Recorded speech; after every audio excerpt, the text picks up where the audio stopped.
Chapter 2841.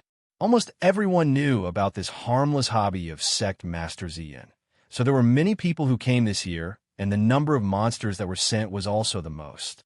Some were carried by people, and some were sent in various cages.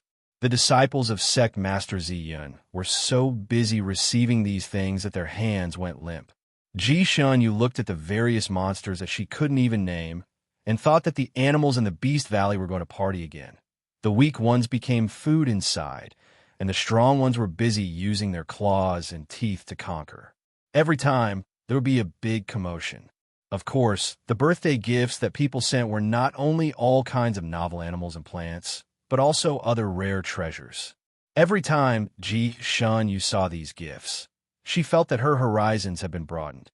No wonder Master was keen on celebrating his birthday. Just looking at these novel gifts was enough to make him happy. There are many people who came this year, so naturally there are many gifts. Among these gifts, the gift from Rongyue Tianheng of the Eastern Sky Clan was the most special. He actually sent a beautiful snake woman with a human head and a snake body. This was a real, beautiful snake woman. Her upper body was completely human, beautiful and alluring, with long seaweed-like hair, full breast, slender waist, and even between her legs was a woman's part. Only her legs were together, forming a snow-white snake tail below. The beautiful snake woman was wearing clothes. In fact, they weren't called clothes, but two pieces of muslin. They were wrapped around her chest and waist, covering the most private and important parts. As for the rest of her body, she was naked. There was a string of silver bells on her wrist. When she swung her snake tail forward, the silver bells jingled. She looked indescribably enchanting and charming. Her watery eyes seemed to be able to hook one's soul. When she glanced at someone, they could not help but feel a ripple in their heart. Such a stunner was carried in a box. After opening the box, the beautiful snake woman swayed out of the box, stunning the eyes of all the men present. Sect Master Ziyin probably wanted to take advantage of this birthday to find a decent son-in-law for his good disciple. Therefore, more than half of the people who were invited were young talents of this continent. In fact, these young talents also wanted to hug the beautiful woman, so they cherished this opportunity. Since coming to Sect Master Ziyin, they had shown their best side. As a result, people who were originally hot-tempered and boorish also looked gentle and refined here, appearing to be very cultured. Since they were here to propose marriage, they naturally couldn't show their perverted side. Therefore, before the Snake Beauty came out, these people's performance was still very remarkable. However, this Snake Beauty seemed to have a factor that would make men's blood boil at first sight. Once it appeared, many young geniuses stared straight at it. Some of them even had nosebleeds. His eyes stared straight at the Snake Beauty without blinking. Ji Shun Yu looked at the beautiful snake woman, and her eyes almost popped out. Xie Fenglu, who was standing beside her, tugged at her sleeve. "Senior sister, you're a woman. Don't tell me you're also mesmerized by it?" Ji Shun Yu was still staring at the Snake Beauty in a daze, as if a storm was raging in his heart. This Snake Beauty, it was very similar to the phaseless snake she had encountered in the Misty Mountain. Wasn't this snake a specialty of the Misty Mountain? Even in the Misty Mountain, it was pitifully rare and almost extinct. Moreover, only those who wanted to break off the engagement could enter the Misty Mountain. Where did Rongyue Tianheng get this snake from? Could it be that Rongyue Tianlan had caught him in the Misty Mountain and had specially given him to his cousin as a gift? Chapter 2842. Rongyue Tianlan had suffered from this type of snake before. Why would he have the time to do this? Or perhaps this snake was not a phaseless snake at all, but a special species?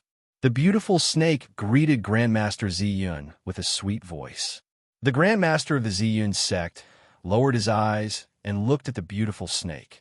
He smiled and said, "This gift is not bad. Where did you find it, little Marquis?"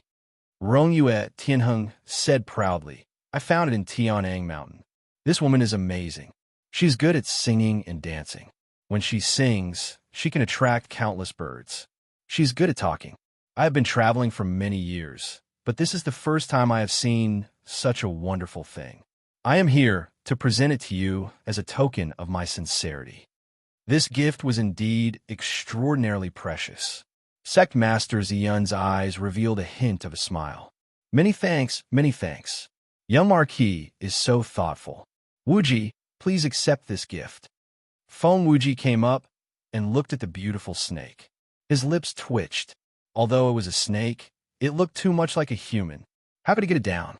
The other animals were locked in cages and carried away in boxes. What about this beautiful snake? Was he going to drive it into the box too? He looked at the snake beauty, and the snake beauty's big watery eyes were also looking at him. The two of them forgot about each other for a moment, and then the snake beauty smiled sweetly.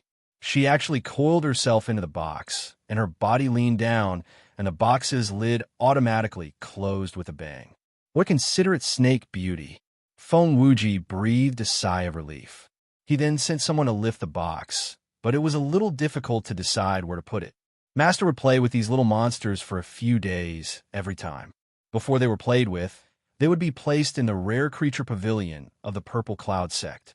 After he played with them, they would be put back in the Beast Valley. The other little beasts could be played with by Master. Was this beautiful snake also there for Master to play with? Master, where should I put this snake? Feng Wuji lowered his head and asked. Put it wherever the other beasts are. Do you have to ask?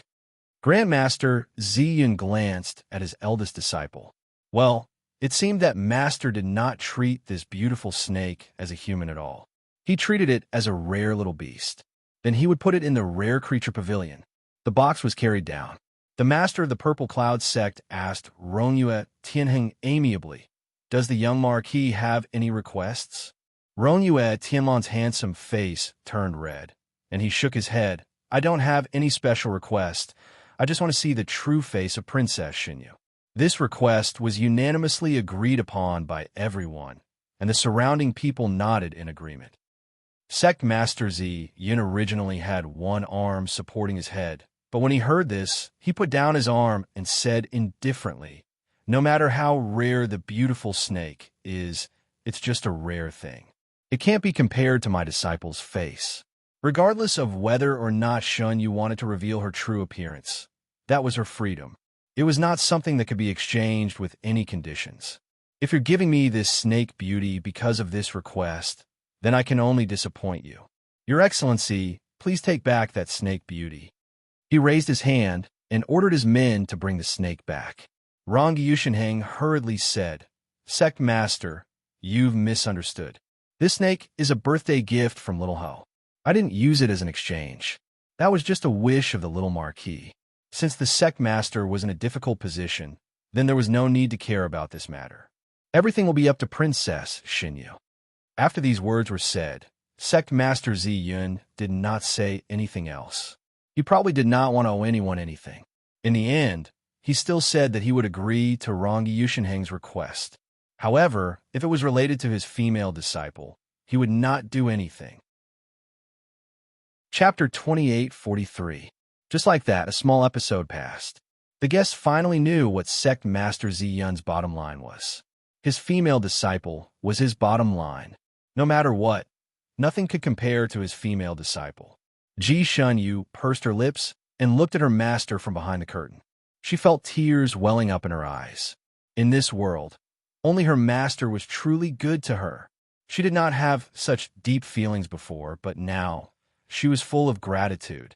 For her master, she would even be willing to bark like a dog, let alone acting like a man. The guests finally finished presenting their gifts, and everyone turned to look at Feng Wuji. Every year, Sect Master's birthday would have a new trick. What would it be today? Sect Master Ziyun also turned to look at his eldest disciple. What about your new trick? Feng Wuji bowed. I was about to present it to Master. I hope Master will like it. Sect Master Ziyun rested his chin on his hand and looked interested. Let's wait and see. Feng Wuji was actually not very confident. After all, his master did not like to watch plays. At most, he would listen to storytellers telling stories. He clapped his hands twice, and the stage was filled with the sound of a huqin, followed by the sound of an eru and a flute, as if it was the prelude to a play. A look of surprise appeared in everyone's eyes. It was normal to invite a troupe to perform on a birthday. It was the most common thing. But the disciples of Sect Master Ziyin were using a play as a new trick. Wasn't a little too funny? Sect Master Ziyin only raised his eyebrows and continued to wait with interest. His disciples all knew that he did not like to watch plays. They should not have arranged a normal play to deal with him. They should have some big trick up their sleeves. Ji Shinyu and the others rehearsed in a secluded mountain, far away from the valley where Sect Master lived. Even if they played the Suona loudly, Sect Master Ziyin might not be able to hear them. Furthermore, Sect Master Ziyin never peeked at the things his disciples prepared for him. According to his own words, the surprise on the day was the most important. If he knew in advance, it would be meaningless. Thus, Sect Master Ziyin did not know what Ji Shenyu and the others were doing for 2 whole days. As the music played, all the lights in the hall suddenly went out. While everyone was still in shock, a huge, colorful flower slowly rose into the air. When it reached the top, the petals slowly bloomed, revealing the golden boy and jade girl in the center of the flower. It wasn't an exaggeration to say that they were a golden couple. Jade Maiden was wearing a 7-colored long skirt with flowing cloud sleeves. She had big eyes and cherry-red lips. Each and every one of her movements revealed a kind of enchanting charm. Especially her pair of eyes, they were limpid as if they contained 2 bags of water, captivating the soul. The golden boy, on the other hand, was dressed in white. He had delicate features, and there was a heroic spirit in his eyes. The lights on the stage only shone on the 2 of them, and the background was dark. This made the 2 of them stand out even more. The 2 of them were extremely eye-catching in terms of appearance and attire. Countless people's gazes fell on these 2 people. When they saw them slowly descending from the sky, they pulled out a banner at the same time, one on the left and one on the right. On the left was written, "I wish Master this day every year, young and handsome." The book on the right reads, "I wish Master a long and prosperous life." Their left and right hands pulled out a banner for each other. Happy birthday. Chapter 2844. The words were written like dragons flying and phoenixes dancing, looking very imposing. It was Feng Wuji's handwriting. What was even more bizarre was that when the 2 of them landed on the ground, the vertical banner and the horizontal banner in their hands turned into colorful flower petals. The flower petals flew down from the high platform in the form of a vertical banner and flew to sect leader Ziyun's side. After slowly circling him 3 times, it flew back to the high platform and turned back into the flowing cloud silk of the Jade Maiden. This scene was very beautiful and very special. Everyone loudly applauded, but the majority of the people's eyes were still fixed on the Jade girl who was swinging her long sleeves and dancing. From the banner, everyone guessed that the 2 people performing should be sect leader Ziyun's disciples. Since sect leader Ziyin only accepted 1 female disciple, needless to say, the Jade Maiden on the stage should be Ji Shenyu, who was in the limelight recently. As for the golden boy on the stage, there were fewer people paying attention to him. After all, most of the people present were young geniuses, and there were very few women. There were only a dozen or so female guests, and most of them were already taken and came with their husbands. Even if they saw that the golden boy on the stage was very handsome, they didn't dare to cheer loudly. This way, the Jade Maiden on the stage, Shui Xiaowu, was much better. When sect leader Ziyun saw his 2 disciples, he opened his eyes wide. Looking at the 2 people singing and dancing on the stage, the corner of his mouth slightly twitched. His eyes lit up, and he held his chin as he watched with interest. Feng Wuji had been paying attention to his master's expression, and seeing him like this, he finally let out a sigh of relief. This time he passed. His gaze also looked at the stage, and he couldn't help but give his 9th junior brother a thumbs up. In fact, they weren't really singing an opera, but singing and dancing with lyrics. The performance was also a Golden Boy and Jade Maiden birthday celebration.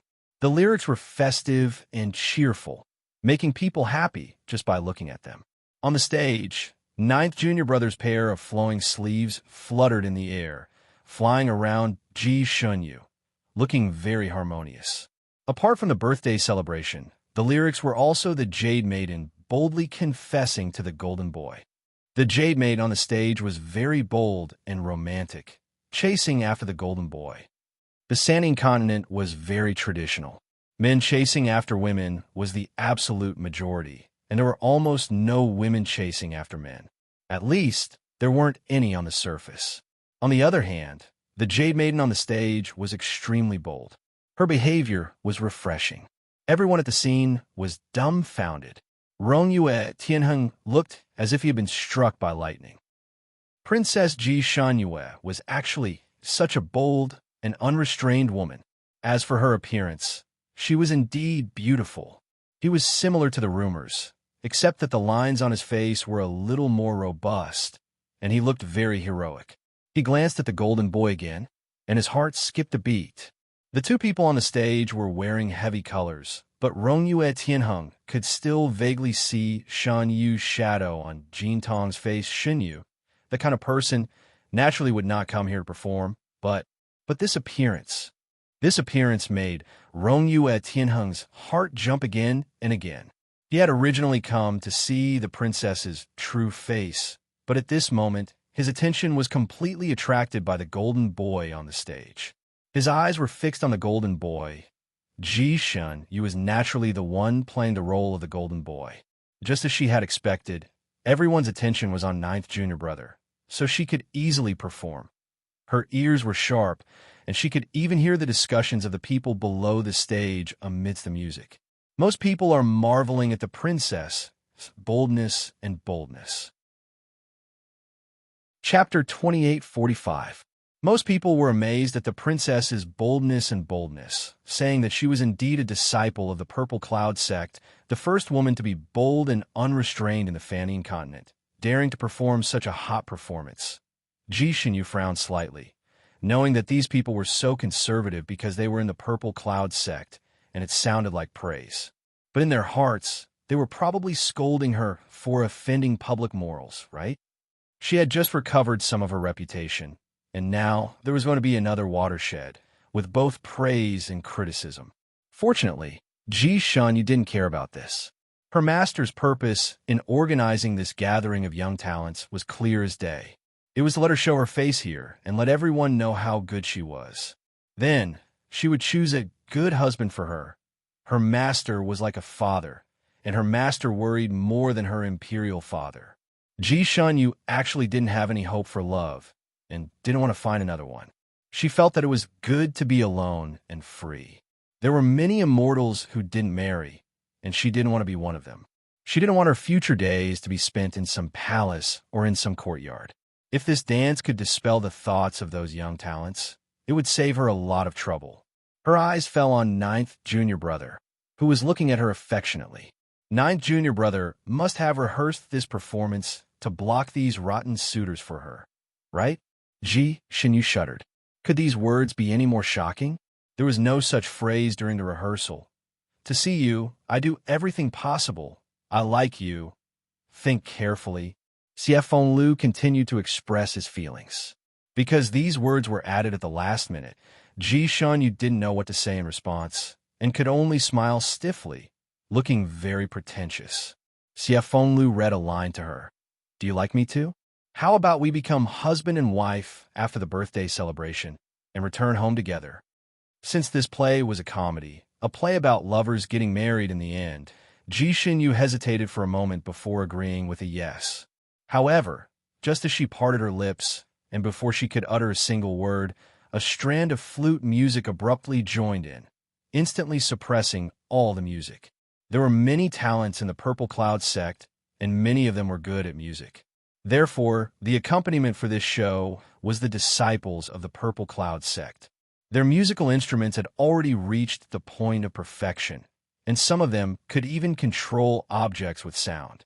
However, such superb playing skills were completely out of tune due to the ethereal sound of the flute. It sounded strange and funny. After such an accident, Ji Shunyue naturally forgot the original lyrics and looked in the direction of the flute sound. The sound of the flute seemed to be coming from outside. She couldn't see anyone playing the flute in the hall. When the flute sounded, her heart skipped a beat. She was very familiar with the sound of the flute. Among the people she knew, only Rong Yuetan Lan had such skills. However, logically speaking, he shouldn't have come, right? Or perhaps some other music expert had arrived. Or was it Old Nine's plan to catch them off guard? She looked at Siefenglu. Siefengliu's face was covered with color, so she couldn't see his expression clearly. He was stunned for a moment, then raised his voice and continued to ask the question. Chapter 2846. Carrot after the birthday celebration. Are you willing to marry me? This line was supposed to be an elegant and mellow song, but before he could finish, the sound of the flute suddenly increased in pitch. Siefenglu couldn't help but sing out of tune. The last few words flew straight up like 9 bends and 18 bends, and his throat was about to split from the shouting.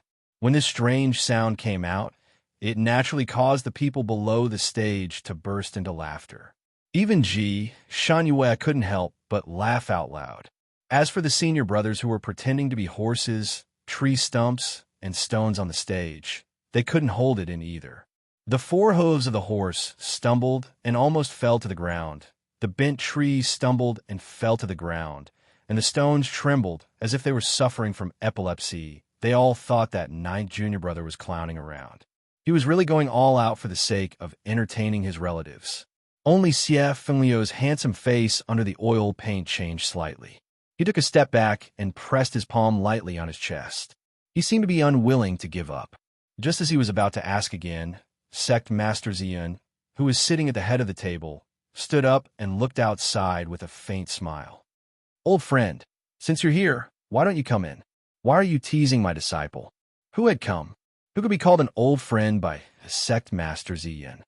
It's Sect Master's birthday. Tianlan is here to join in the fun. A clear and magnetic voice resounded. A faint light and shadow flashed in midair, and a person's figure appeared. A handsome face, a blue robe that fluttered like a sparkling lake, and a jade flute in his hand, attracted everyone's attention as soon as he appeared in the air. Someone had already called out, "Eighth Highness, Your Highness Rongyue." The person who had come was Rongyue Tianlan. He smiled and nodded slightly at the crowd, and his gaze swept across the 2 people on the stage.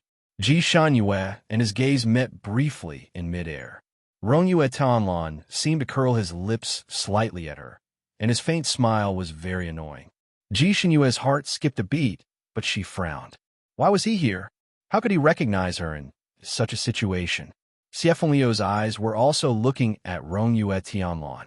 When Rongyue Tianlan's gaze swept over, he looked back at him without hesitation. Rongyue Tianlan's gaze on him was calm, but faintly sharp. Siefenglu instantly had the illusion that he had been seen through with one glance. Fortunately, Rongyue Tianlan's gaze swept past him and left.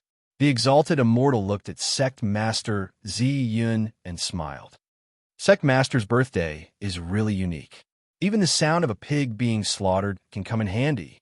When others saw his smile, it was a light and carefree smile, but Ji-shun, you could faintly hear a hint of gnashing teeth in his laughter. She frowned again. Could it be that Rongyue Tianlan was mocking her and Siefengliu's duet as the sound of a pig being slaughtered? What a vicious comparison. This person really had an unusually sharp tongue. She looked at Siefenglu again. Because he had the most lyrics, the sound of a pig being slaughtered was more likely to be used to describe him. Sure enough, Siefenglu glared at Rongyue Tianlan angrily. However, Sect Master Zi Yin understood what Rongyue Tianlan was implying. He smiled lazily and deliberately misinterpreted. Is Rongyue Jun disdaining my disciples' singing? He glanced at the guests present and sincerely asked for their opinions. Everyone, what do you think of the performance of my 2 apprentices? Are they worthy of the words lingering sound? Everyone looked at each other. This question was actually very easy to answer, but because the 2 people had opposing opinions, they were apprehensive and did not dare to answer directly. Chapter 2847. No matter how they answered, they would definitely offend one of them. However, no one could afford to offend these 2 people. Therefore, everyone laughed in agreement. Only the disciples of the Purple Cloud sect and some outspoken people answered, "Not bad, not bad. It's good. Both of your disciples performed well, especially this male-female disciple. Her singing was full of emotions, and it was a refreshing experience. The Purple Cloud sect master looked at Rong Yuishinlin proudly. The eyes of the masses are clear. Rong Yuejun, what else do you have to say?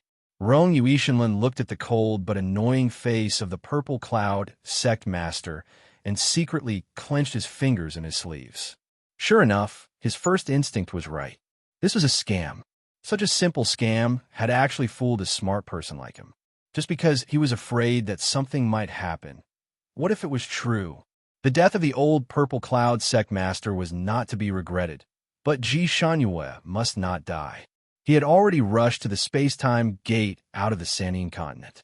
In the end, because of this what-if, he had to rush back from thousands of miles away. If he did not rush back to take a look, he was afraid that he would not be able to sleep well during the 2-month journey. He had originally planned to take a look first and hide in the dark. It would not be too late for him to leave after confirming that the Purple Cloud sect was fine and that Ji Shanyue was safe. With such a goal in mind, he ran for nearly 10,000 miles in an unjustified way. He urged the wind-chasing unicorn to use its maximum potential. After running for an entire night and an entire morning, he was so tired that he almost vomited. In the end, he saw the heavy traffic in front of the Purple Cloud sect and Feng Wuji's happy face. Under such circumstances, the Purple Cloud sect would naturally be fine. Therefore, he was indeed fooled. Rong Yuishinlin heaved a sigh of relief and clenched his fists. He had the urge to pull out the Purple Cloud sect master and beat him up so that his birthday would be the anniversary of his death. He walked around the Purple Cloud sect and heard the Purple Cloud sect master's ferocious butchering in the kitchen. Naturally, he understood what he had heard. He touched the pig slaughtering knife and began to consider the possibility of stabbing the knife into the Purple Cloud sect master's neck. He walked around again. Originally, he wanted to leave quietly so that the old man would not laugh until he got cramps. However, he did not expect to hear the sound of opera coming from the front. He knew that Grandmaster Zi Yin usually did not listen to operas. He also wanted to see what kind of birthday present Jishin Yu had prepared for her master, so he hid himself in the air to take a look. In the end, he saw Ji Shanyu dressed as a man and her junior brother singing this kind of golden boy and jade girl play. It was undeniable that the two of them looked good in disguise. It was easy for people to associate them with a phrase, perfect couple. When he saw her, she was an eyesore, and he had the urge to kick her away. However, Xie Fenglu took this opportunity to confess to Ji Shinyu, and he seemed to have used some kind of technique. Once Ji Shinyu agreed, he might even get married to her, but that stupid girl didn't notice this and actually jokingly agreed with the word okay. Only then did he interrupt them with the sound of his flute. Otherwise, this girl would sell herself off without even knowing it. Rong Yuetian could tell at a glance that this junior brother of hers had other feelings for her. Originally, he did not take it to heart because he felt that Xie Fenglu and Ji Shen were not compatible. Chapter 2848. They belonged to the type of drama where the falling flowers had feelings for the heartless brook. But now, Rong Yuetian's gaze swept over Xie Fenglu again, his eyes faintly cold. After all, he was an exalted immortal who had cultivated for thousands of years. Once he released the pressure of an exalted immortal, he could still completely suppress Xie Fenglu, who had just cultivated to the supreme god level. Xie Fenglu didn't want to be afraid of him, but under the pressure of the other party, his legs couldn't help but go soft, and he almost knelt down. His eyes flashed, his body swayed, and he suddenly fell towards Shen Jiyue.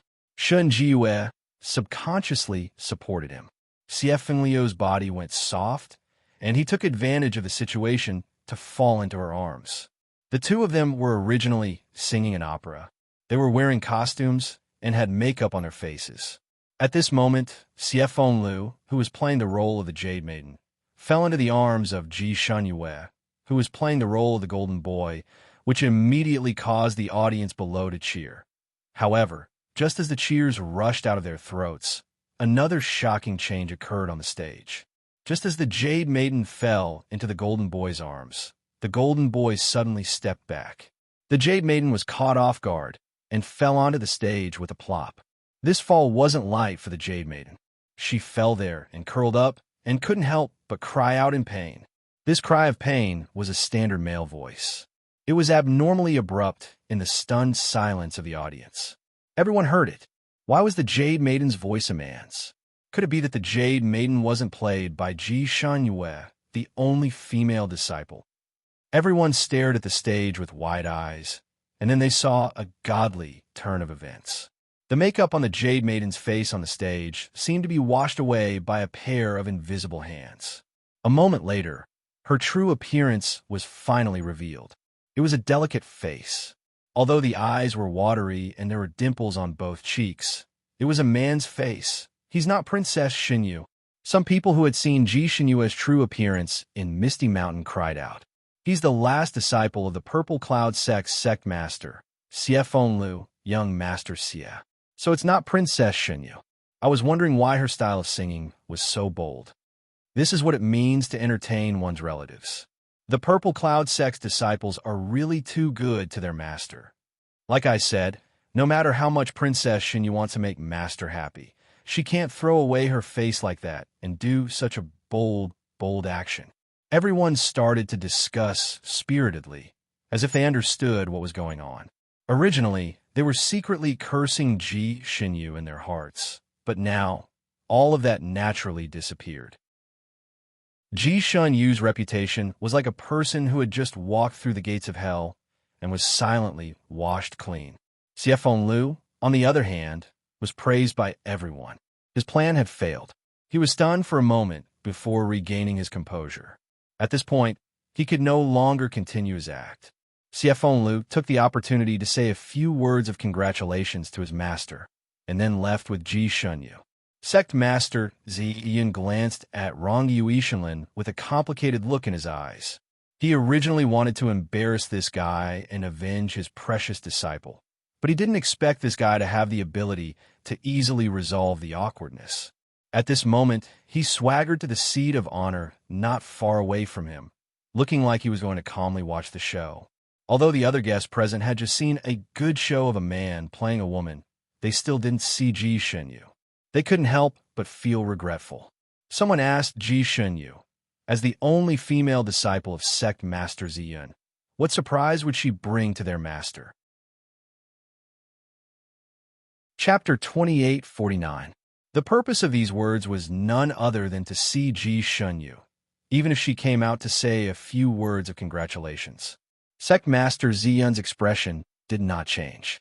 Before he could speak, Rong Yuishanlin had already opened her mouth while waving her fan. Princess Xunyu has already prepared a birthday present for her master, and she has already presented it to him. The blue pearl on Sect Master Ziyan's feathered crown was given by her. The pearl is for the Pearl King, and this pearl is worth hundreds of years of Sect Master Ziyan's birthday present. Sect Master Ziyan, don't you agree? Sect Master Ziyan. Most of the onlookers knew how difficult it was to obtain this pearl of fate. Gasps could be heard everywhere. Although it was a pity that they could not see Ji Xunyu's true face, they still felt that Rong Yuishanlin's words were reasonable. Sect Master Ziyan glanced at Rong Yuishanlin and said with a faint smile, Rong Yuejun really cares for my disciple. As expected, you have the bearing of an exalted immortal. Perhaps it would be better if Xunyu thank you in person. He clapped his hands twice. Xinyu, come out when you're done. Ji Xunyu had originally wanted to go out alone to celebrate her master's birthday. Hearing her master's call, she walked out. At this moment, she had already changed into a normal Purple Cloud sect disciple's attire. She wore a light purple dress with rolling clouds, and her long black hair was casually tied up with a hairband. In the middle of the headband, a purple pearl was embedded in her forehead, making her eyes shine like stars. It was clearly a very ordinary attire, but on her, it was extremely outstanding. People could hardly take their eyes off of her. Those who had already seen her true face secretly heaved a sigh of relief, their gazes faintly burning as they looked at her. Those who had never seen her before also widened their eyes at this moment. They had a sense of recognition that the rumors were indeed true. She really was a peerless beauty. They felt that this trip was indeed worth it. Those young talents who had not yet married looked at Ji Shunyu with even more burning eyes, and were already planning how to win the heart of this beauty. Shunyu, this exalted immortal Rongyu, is Master's good friend. Originally, he was unable to raise his head in front of Master because of the wrong marriage with you. Fortunately, your marriage has been annulled, and he is now your elder. You two can get to know each other again, Sect Master Ziyin said. Ji Shunyu was slightly startled, but as expected, she stepped forward and bowed. Senior Rongyu, greetings. Rongyu Ishinlin's lips twitched. Before he had the chance to say anything, the Purple Cloud Sect Master once again spoke up kindly. Shunyu, don't call him senior. It makes him sound old and distant. It's better to call him uncle. Ji Shunyu readily accepted his advice and was about to address him as uncle when Rongyu Ishinlin decisively said, just address him as you did before. Don't change it. He did not want to be Ji Shunyu's elder. He had never thought about it. He also didn't have Shun Jiuli's heavy taste, who liked to flirt with the younger generation disciples. When he thought of this, he himself froze. When he saw Ji Shunyu talking about love, this was actually what appeared in his mind. He had long known that he liked Ji Shunyu, but knowing that he had wronged another woman in his previous life and still having such thoughts subconsciously, it was worth pondering over. Rongyu Ishinlin admitted that she was a benevolent and magnanimous immortal. As an immortal, what they were most afraid of was owing someone a favor and not being able to return it, especially this kind of emotional debt. Chapter 2850. He had originally planned to bring Ji Tianyue back to the Tianxi continent and raise her by his side, just like how the great god raised Ning Xiuma. He thought that since he could fall in love with her in his previous life, he would definitely fall in love with her now. All he lacked was time. Perhaps after a few years, he would be able to develop feelings for her. By then, it would not be too late to talk about marriage. But now, his heart was deviating more and more, and it was getting harder and harder to control himself. Seeing Ji Shanyue in front of him being so courteous to him, as if he was an elder, he felt extremely uncomfortable. But he could not say anything at the moment. After all, he and Sect Master Ziyun were of the same generation. Sect Master Ziyun raised his teacup and took a sip, then said indifferently, previously, you were engaged, so naturally, you should treat each other as equals. But now, you are no longer related to each other. You and I are friends, and you are old enough to be her uncle. Shinyu should call you uncle. This seniority cannot be messed up. Shinyu, offer this Uncle Rongyu some tea. Ji Shinyu agreed, then poured a cup of tea and handed it to Rongyu Tianlan with both hands. Uncle Rongyu, please have some tea.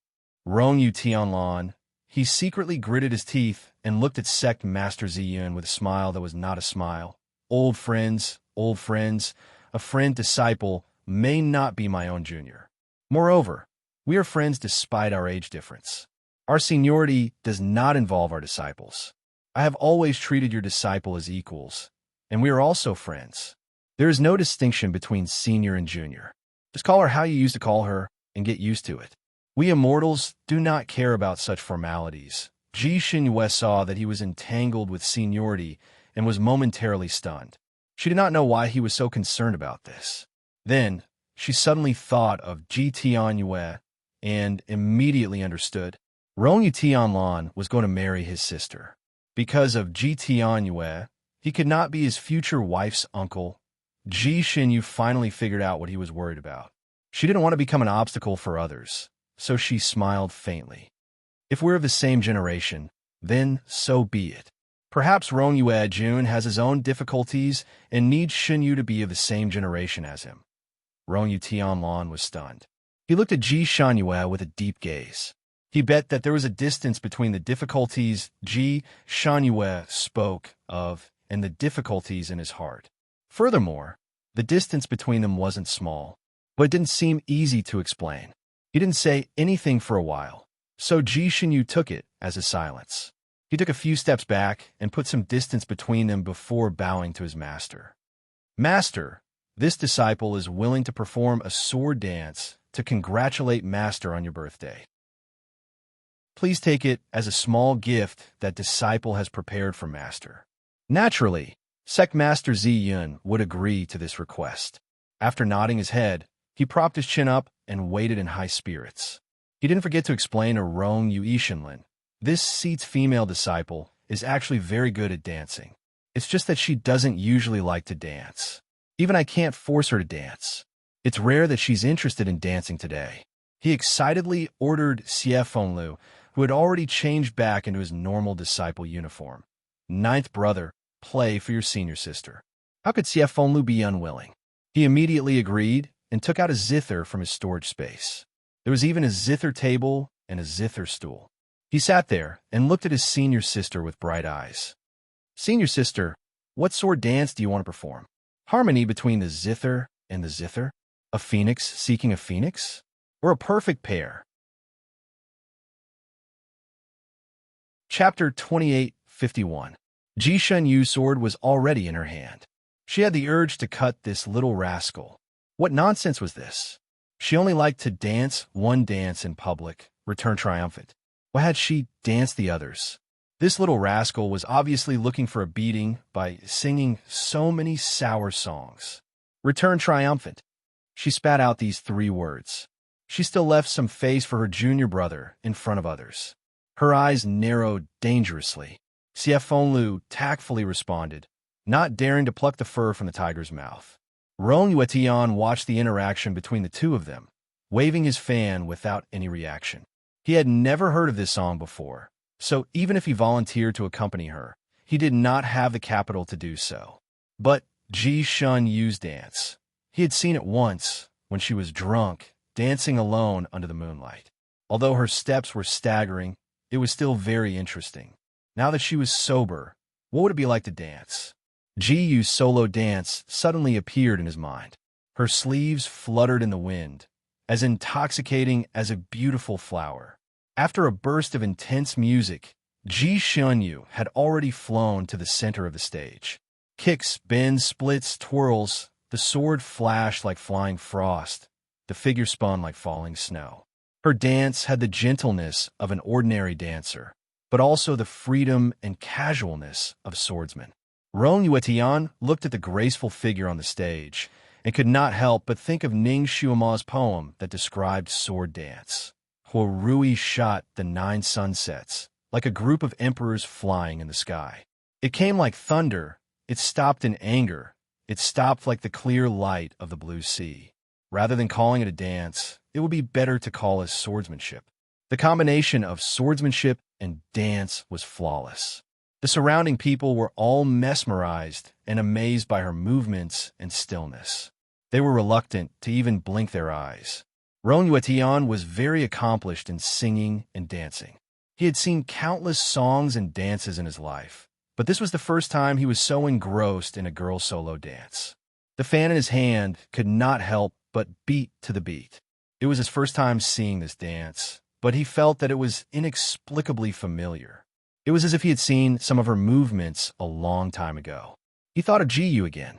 Ji Yu's dance was completely different from her dance style, but the flexibility of her body, the degree of bending, and even the movement of her fingers.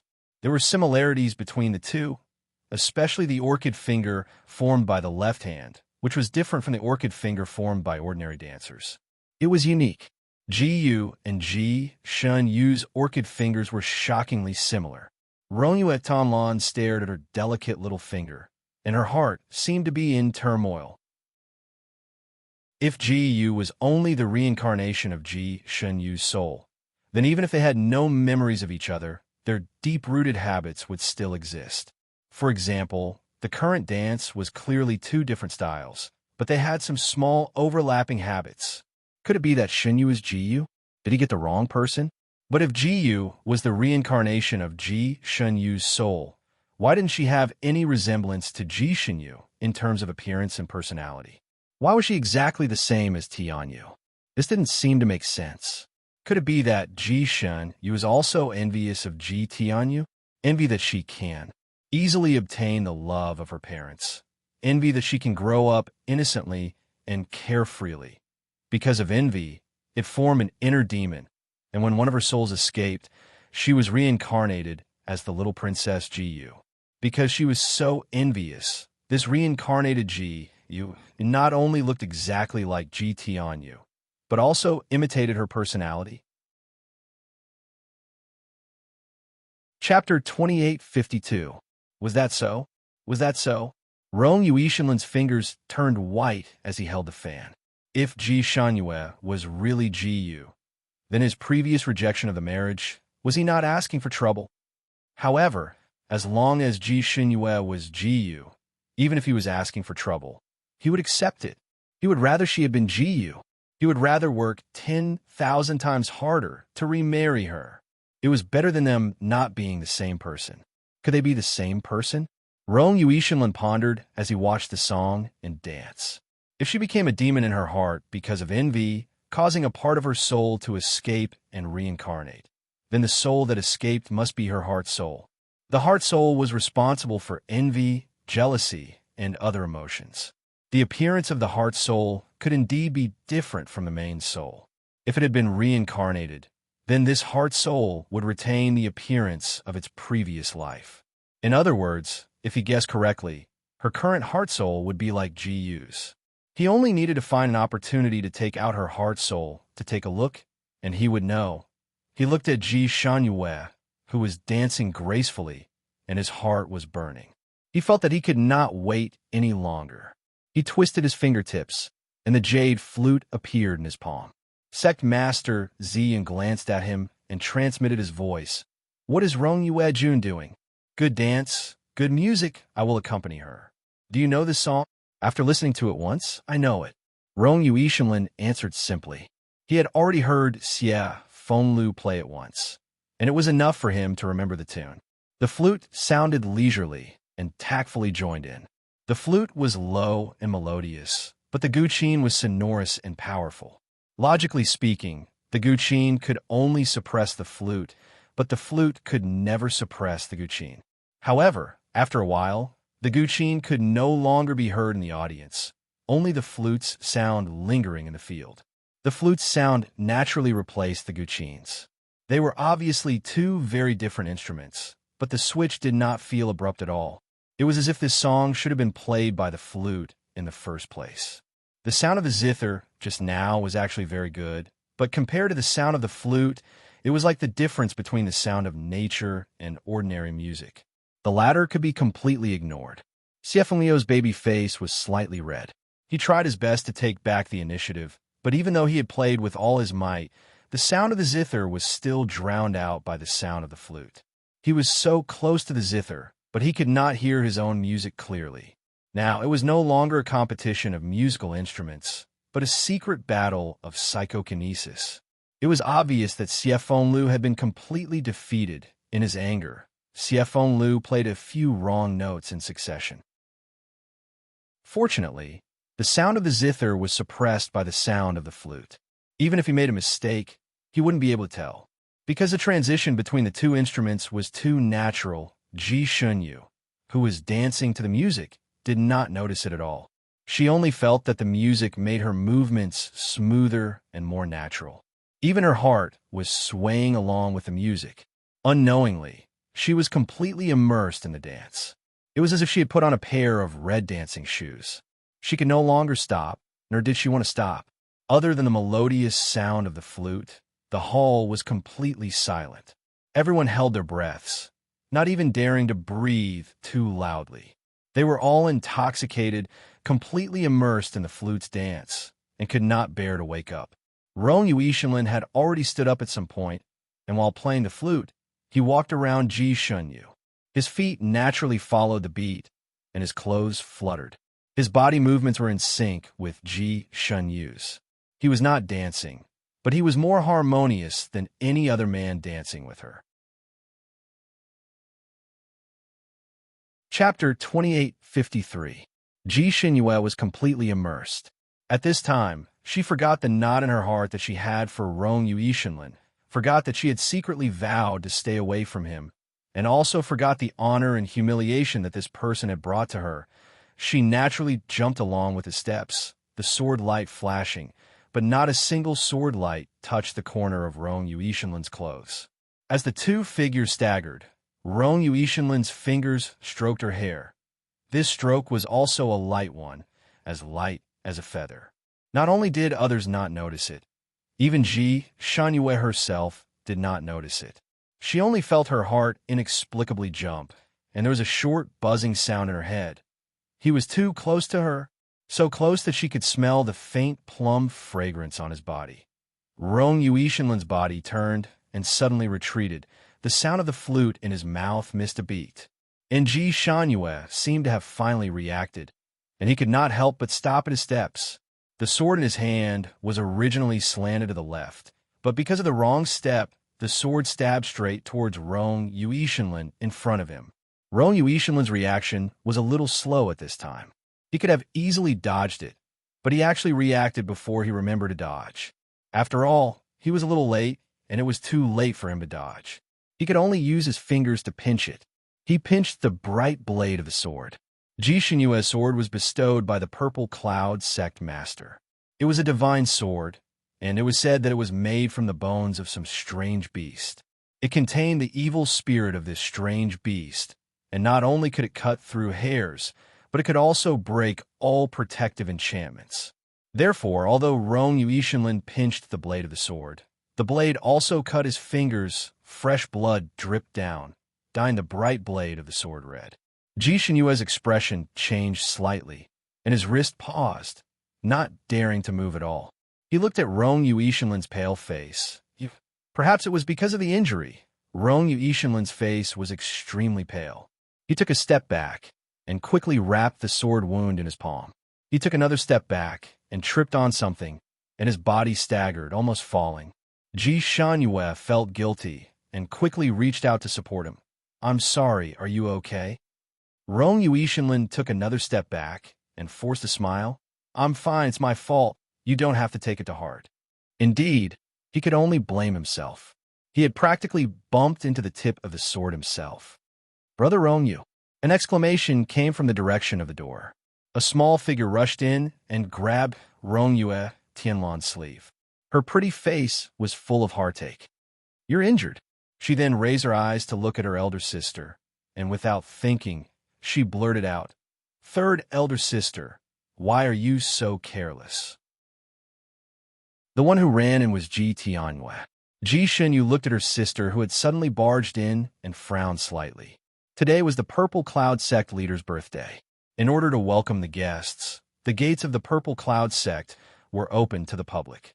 Therefore, as long as everyone had an invitation, they could enter and leave at will. As for Tianyue, she probably didn't have an invitation, but a few years ago, she had followed her sister to the Purple Cloud Sect out of curiosity. The little girl was lively and active. She had only stayed in the Purple Cloud Sect for 5 or 6 days, but she had already gotten along well with everyone in the Purple Cloud Sect. During those days, she often went in and out of the Purple Cloud Sect. The disciples guarding the gate already knew her and were very familiar with her. The gatekeeping disciple didn't know that Shan-yu and her sister already had a grudge against each other, and even treated her as a respected guest. Chapter 2854. Therefore, after she arrived, she told the disciples guarding the door that she wanted to give her sister a surprise, and the disciples let her in. Along the way, for the same reason, she openly barged in and directly barged into the hall. She happened to see Shan-yue dancing and Rongyue Tianlan being the accompaniment, and even getting injured. She pulled Rongyue Tianlan's sleeve and wanted to see his injury. She couldn't help but grab his hand. Rongyue Tianlan probably didn't expect her to appear at this time. In addition, his reaction had been half a beat slower, so he only reacted after his hand was grabbed by Tianyue. He frowned slightly and instinctively waved his hand. Tianyue didn't have much kung fu on her, so she was thrown out by his wave. Bam! She fell off the stage and directly hit a table. The dishes and wine on the table were all served and filled to the brim. After being smashed by her, the plates and cups all flew up and clattered. Some of them fell to the ground, and some of them clattered onto her body. Fortunately, Rongyue Tianlan just waved his hand subconsciously and didn't use any telekinesis. Although she fell in a sorry state, she didn't suffer any injuries. The little girl jumped down from the table with her head and body covered in soup. Her pair of big eyes looked at Yue Tianlan, who had just reacted on the stage. She pursed her lips and burst into tears. Yue Tianlan's action just now was an instinctive reaction without thinking. At this moment, seeing Ji Tianyue fall in such a sorry state, he was also stunned. He jumped up and landed beside Ji Tianyue. He endured the pain in his fingers and cast a cleaning spell on her body, wanted to tidy up the little girl again. But after all, he had just used a spell and was injured. Coupled with his unstable state of mind, the cleansing spell was a little messy.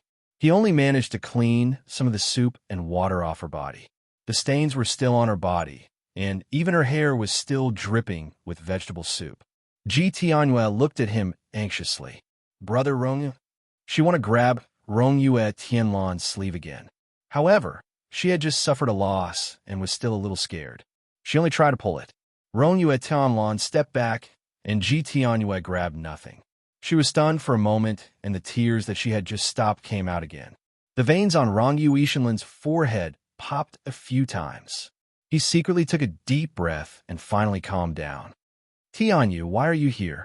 Looking at the vegetable soup dripping from her head, he couldn't bear it and was about to cast a second cleansing spell. Casting the cleansing technique required him to form a series of hand seals. His palm was injured, so he couldn't help but touch the wound. He frowned again. "Let me do it." Ji Xinyu finally couldn't stand it anymore. Her sister had made such a big fool of herself, and she also lost face. She made a series of hand seals and cast a spell. After a faint flash of light, Ji Tianyue's body finally felt refreshed. Ji Tianyue brushed her hair and shook her skirt to make sure that there was nothing wrong. Only then did the tears on her pretty face stop. She softly said the reason for her visit. It's elder sister's master's birthday. Imperial Father asked Tianyue to come and celebrate the birthday of elder sister's master. Tianyue has been rushing for the past few days, but I didn't expect that I would still be late. Her reason was quite reasonable. Ji Xinyu frowned slightly, but didn't say anything else. She glanced at Yue Tianlan's hand. Yue Tianlan's finger injury was not light, and because it was caused by the divine sword.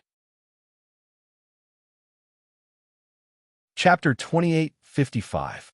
Yue Tianlan's finger injury was not light, and because it was caused by the divine sword, it was not easy for the wound to heal immediately. At this moment, blood had dyed the bandage on her hand. She paused, thinking that her medical skills were average, and Yue Tianlan was a divine doctor himself. Such a small injury should be nothing to him, and he did not need her concern. Therefore, she only nodded slightly at Yue Tianlan. When she turned her head, she saw Xie Fenglu bleeding from the corner of his mouth. She was shocked and walked over quickly. "Old Nine, are you injured?" Xie Fenglu was injured because his zither could not withstand Yue Tianlan's flute music. He refused to admit defeat and insisted on resisting. In the end, he was hit by the zither music and suffered internal injuries. Blood had been flowing from the corner of his mouth for a while, but because too many things had happened, everyone's attention was on Ji Xinyu, Yue Tianlan, and Ji Tianyue, who came on later, so no one noticed him.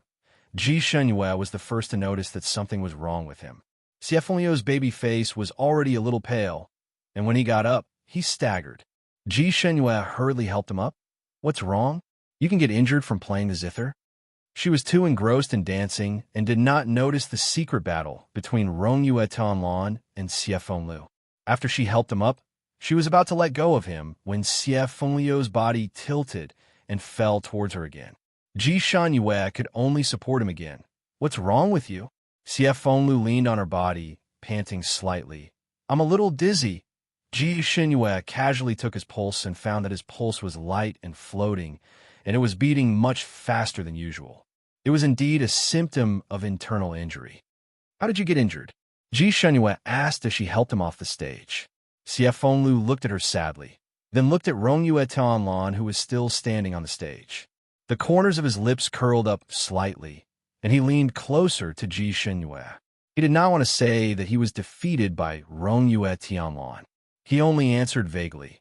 Playing the zither consumes a little more telekinesis. It's okay. I'll be fine after some rest. Sect Master Ziyun, who had been watching everything from the sidelines, rested her chin on her hand and looked at Ji Tianyue.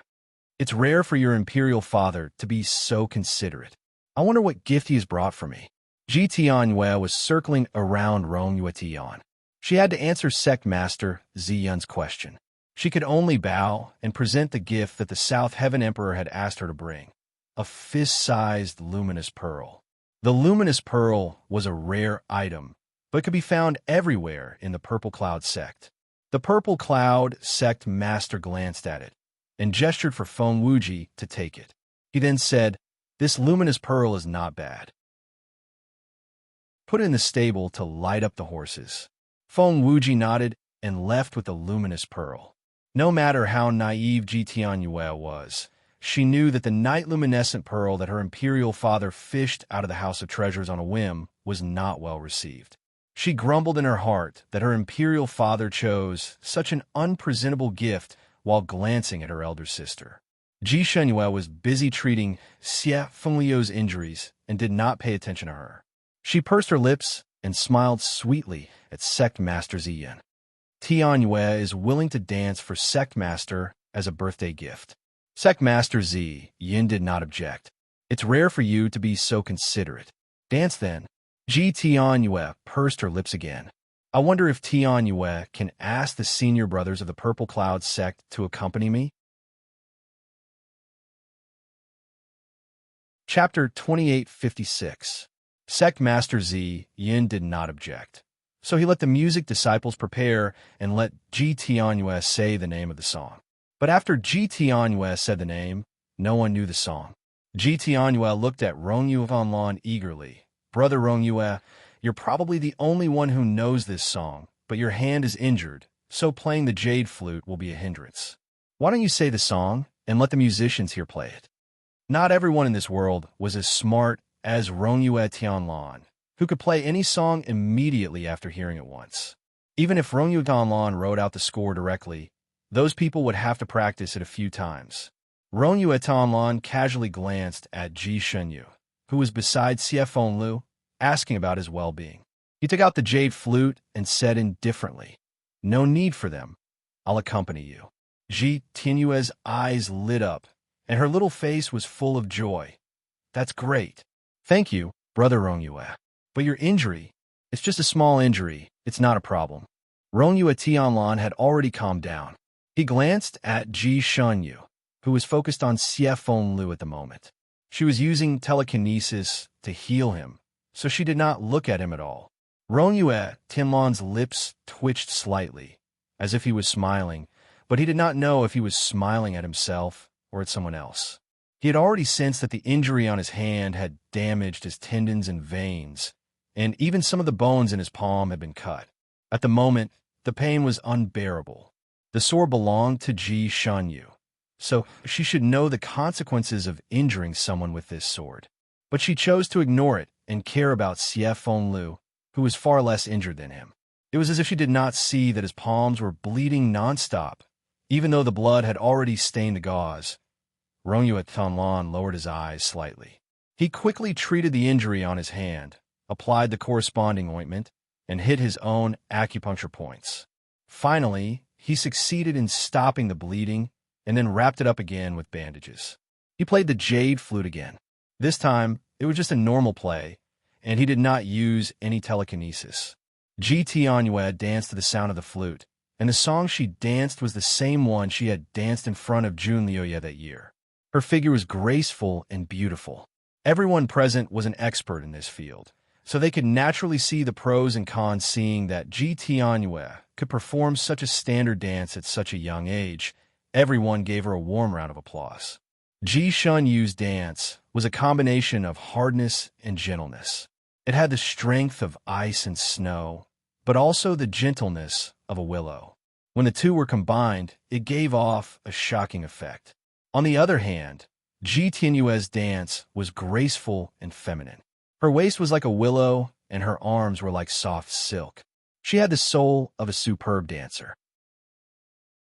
The dance of the two sisters could be said to have their own characteristics, and there was no distinction between them.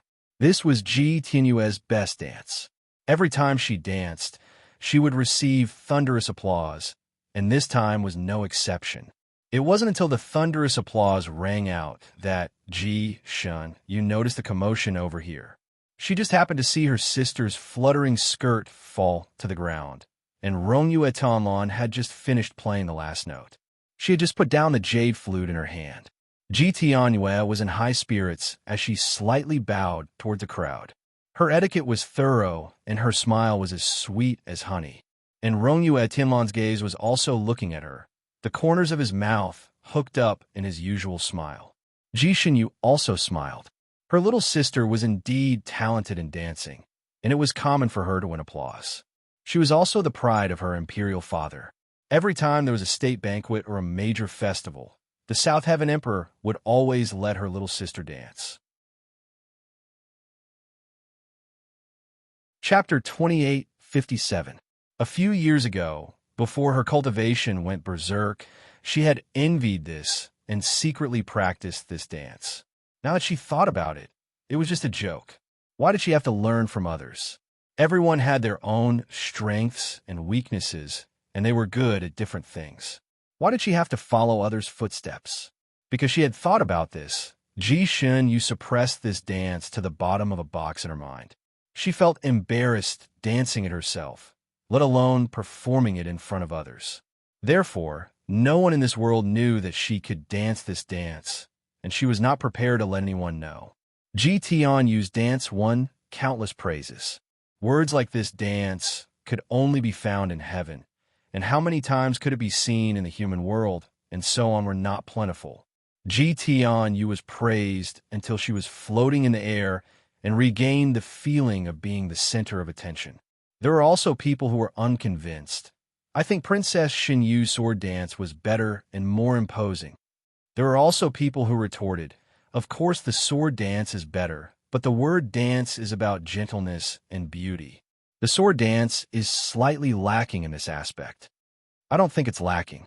Princess Tianyu's dance can actually be performed by dancers, but Princess Xinyu's dance is unique. No one can compare. There were also people who agreed. That's true. I believe Princess Shunyu can also perform this dance. But Princess Shunyu definitely can't perform Princess Shunyu's sword dance. Naturally, Ji Tianyue heard the discussion below.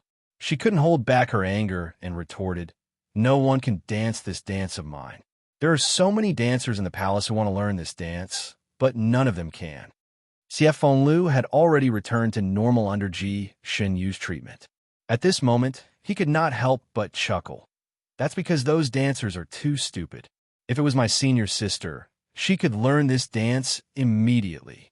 Maybe she already knew it, but was too lazy to perform such a childish dance. Ji Tianyu was anxious. No. Her eyes turned to Ji Shunyu. Third sister, do you know this dance? Thus, everyone's eyes focused on Ji Shunyu. Even Rongyu Ishinlin's gaze turned over, as if waiting for her to explain. Ji Shunyu frowned slightly. This kind of argument was simply too childish. She said bluntly, I won't. Everyone. Rongyu Ishinlin's eyes dimmed slightly. Ji Tianyue, on the other hand, revealed a proud expression.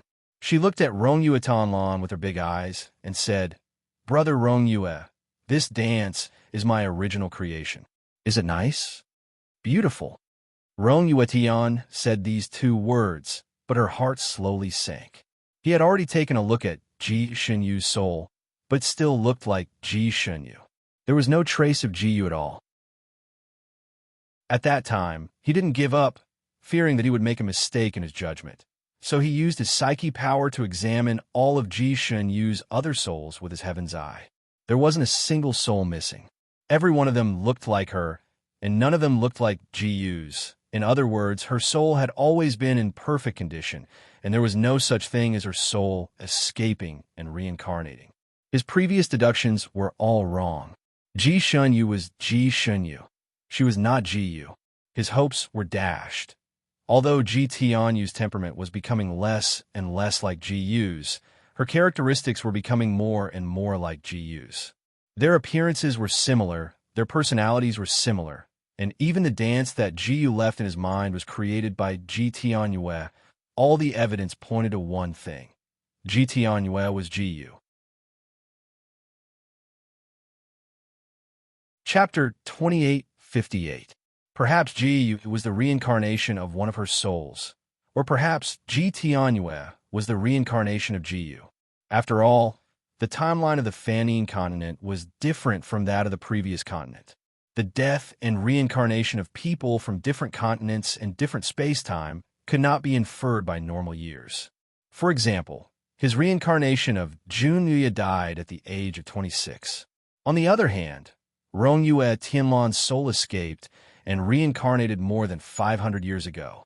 500 years later, on the eve of Shun Julie's return from that continent, his soul returned, and he also succeeded in his tribulation. Therefore, he could not use the age of the two sisters to calculate who was Jiyu. He could only compare them one by one. The result of the comparison was hopeless. Ji Tianyue was most likely Jiyu, but he had fallen in love with another woman. Even if he knew that Ji Tianyue was Jiyu, he still could not develop feelings for her. Rong Yue Tianlan felt that he had never been so sad in his life.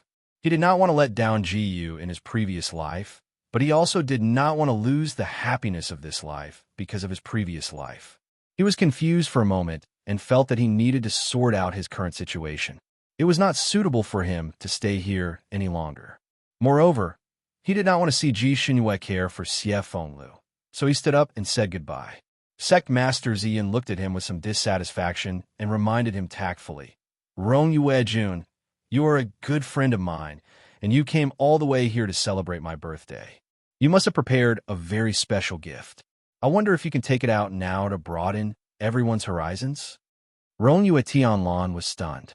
He had suffered too many setbacks today, so his reaction was always half a beat slower. After thinking for a while, he realized that Sect Master Ziyan was asking him for a birthday gift. He came in a hurry and did not prepare to show up at this birthday banquet, so he did not prepare any gifts. Fortunately, he had brought a lot of things with him. He casually took out one. It was a bloodstone ornament, which he found when he was traveling in other continents. At that time, he felt that this bloodstone was red and festive, so he casually threw it into the storage space. After a long time, he forgot about it. Now that he took it out, it was a gift for Sect Master Ziyan. The bloodstone was not big, only the size of an egg. It was shaped like a heart, and there were even veins on it. It was naturally formed and looked very rare. The Fanine continent didn't produce this. Sect Master Ziyan was very interested after seeing it. He immediately ordered Ji Shunyu. "Shunyu, show it to me." The veins on Ji Shunyue's forehead bulged. Wasn't eldest senior brother always the one who received the gifts? Why was her master assigning her now? Subconsciously, she didn't want to be involved with Rong Yu Tianlan. She wanted to stay as far away from him as possible. However, today was his master's birthday. His words were like an imperial edict and could not be disobeyed. She had no choice but to step forward unwillingly. She first thanked Rong Yuetian according to the rules and then took the bloodstone from his palm. When she took the bloodstone, her fingertips inevitably touched the gauze on his palm. Because of the movement just now, the wound on his palm had split open a little more. At this moment, the gauze was faintly dyed and looked very conspicuous. It gave her the urge to peel off the gauze to see the wound. Fortunately, she stopped this unreliable thought in time. She abruptly moved her eyes away and presented the bloodstone to her master. Grandmaster Ziyan liked the bloodstone very much. He played with it in his hand. Chapter 2859. Ji Xinyue returned to Xie Fengliu's side. He was still weak, so she was using her telekinesis to heal him. She needed to continue. Xie Fenglu leaned weakly on the chair, paying attention to Ji Xinyue's every move. When he saw her return, he heaved a sigh of relief. "My chest still hurts a little. Senior sister, can you heal my heart first?" Ji Xinyue glared at him. "Your heart is still beating. How can you be hurt? You're messing around again. Sit down obediently." Wait for me to open up the sealed veins on your back. Your injury will be almost healed. Yes, senior sister, be gentle and slow. If you're too fast, my veins will be in pain. I know, I didn't expect you to be so weak. You're like mud. Ji Xinyue mocked him as she tried her best to heal him. Rongyue Tianlong glanced at them, then looked away. He finally officially bid farewell. Ji Tianyue also bid farewell with him, catching up with him in a few steps. Brother Rongyue, I want to go back too. Let's go together. The two figures quickly disappeared at the door. Brother Rongyue, this place is too far away from Nantian Palace. Can you send me back? Rongyue Tianlong walked very fast. Ji Tianyue had a jog to catch up with him. After leaving the Ziyun sect, she couldn't help but make a request. Rongyue Tianlong stopped in his tracks and finally turned to look at her. His gaze was somewhat cold, making Ji Tianyue's heart tremble. Rongyue Tianlong looked at the little girl and suddenly felt a little funny in his heart. Rongyue Tianlong, had lived a carefree life. When had he ever been unable to let go of his feelings and been schemed against by a little girl? Because he felt that she was Jiyu, and also because of the guilt from his previous life, he tolerated her many times. He tolerated her little tricks in front of him and tolerated her little habits. But his tolerance didn't mean that he had no bottom line. No matter how much he loved Jiyu in his previous life, he just couldn't fall in love with Ji Tianyue now. He even hated some of her actions more and more. His first feeling when he saw her was a headache. His second feeling was that he wanted to slap her away, forget it. Say that he had a change of heart. Say that he was heartless. He couldn't lie to himself anymore. Whether Ji Tianyue was the Jiyu of the past or not, he couldn't live with her. He was now absolutely certain of this. Ji Tianyue was not his type at all. Even if Ji Xianyue did not appear, he would not be able to convince himself to fall in love with Ji Tianyue. Love was a match of the soul, and it couldn't be forced. If he forced himself like this, wouldn't he be asking for trouble? He had tried his best, but he couldn't. He really couldn't. Even if he desperately forced himself to accept Ji Tianyue, he was afraid that in the future, they would be a resentful couple. For the sake of Jiyu's face, he could protect Ji Tianyue, but he couldn't sacrifice his own feelings. Therefore, it was time to sever everything. Even if he were to be despised by the almighty couple in the future, he did not want to force himself like this. He turned to face Ji Tianyue, who was nearly a head shorter than him, with an indifferent expression. Tianyue, I think we should have a good talk. Ji Tianyue's heart jumped inexplicably, but she still looked elated. Tianyue also wants to talk to Brother Rongyue. Why don't you send me back and we could talk in the car? Rongyue Tianlong strode forward and said, there's no need. Besides, men and women shouldn't touch each other. It's not suitable for me to be alone with you. If you want to talk to me, then come with me. Chapter 2860. Ji Tianyue's intuition told her that he was not going to say anything good. She paused and took a step back. Brother Rongyue, my father is still waiting for me to go back. Let's talk later. I'll get in the car first. She whistled at the sky, and her luxurious car, which was specially made by Nantian Palace, descended from the sky and landed beside her. The two maids bowed to her and invited her to get in the car. Ji Tianyue hurriedly got into the car. She did not hear any movement from Rongyue Tianlong, so she could not help but look back. Rongyue Tianlong did not even look back. He continued to stride forward. His faint voice came through the wind. If you don't talk now, you don't have to talk in the future. Ji Tianyue was speechless. She hesitated for a moment, but still jumped out of the car and hurriedly followed him. Rongyue Tianlong chose a small pavilion to talk. The pavilion was like a 10-mile-long pavilion close to a crossroad. Occasionally, pedestrians would pass by in a hurry. The place was bright and spacious. Talking here would not cause any criticism. Ji Tianyue followed him into the pavilion nervously. She forced a smile and said, Brother Rongyue, what do you want to talk to me about? Since Rongyue Tianlong had confirmed his feelings, he naturally did things more straightforwardly. He asked directly, Tianyue, do you like me? Ji Tianyue blushed. This In the end, she stuttered and admitted, "Yes, I have always liked Brother Rongyu. I fell in love with you the first time we met. What's more, Brother Rongyu also likes Tianyue, so Tianyue is very happy." "No, I don't like you." Rongyu Tianlan interrupted her. Ji Tianyue's face turned pale. She was about to refute when Rongyu Tianlan continued, "I'm sorry to give you such a misunderstanding, but it's time to end this misunderstanding. I did treat you well, but that's because you look like a woman I once loved deeply. I love that woman, but I can't like you. I can't agree with some of your actions. Although you look similar to her, some things in your bones are different. You and her are two different people. I can't empathize with you. So I'm sorry." Ji Tianyue's face turned even paler. She finally understood why Rongyu Tianlan was so caring towards her the moment they met. She thought that it was her charm that made this extremely outstanding man unable to resist. It turned out that it was because she resembled another woman, his former sweetheart. She panicked. What about her?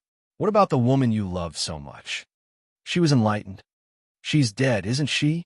So when you saw me, you thought I was her reincarnation, right? This little girl was smart enough. Rongyu Tian didn't say anything. He disdained to use lies to deceive a little girl. Ji Tianyue knew that she had guessed correctly. A light flashed in her eyes. She tried her best to straighten her back in front of him so that he could pay attention to her. "Brother Rongyu, maybe I am her reincarnation. Although I can't remember my previous life, I had a good impression of you the moment I saw you. I have a special liking for you. Perhaps this is the result of our marriage in our previous lives. I've never liked someone so much." She stretched out her hand and wanted to pull Rongyu Tianlan's sleeve. "Brother Rongyu, you can treat me as her. I'm not afraid of being someone else's substitute, as long as you let me stay by your side." Chapter 2861. Rongyu Ishinlin took a step back. When he didn't want anyone to touch him, he wouldn't let anyone touch him. His eyes darkened. Gee, you might have been naive back then, but she was also proud. She could love someone without hesitation, but she would never be entangled with someone who didn't love her. If she was willing to be someone else's substitute, could that still be called love? Even if she was willing, he wasn't.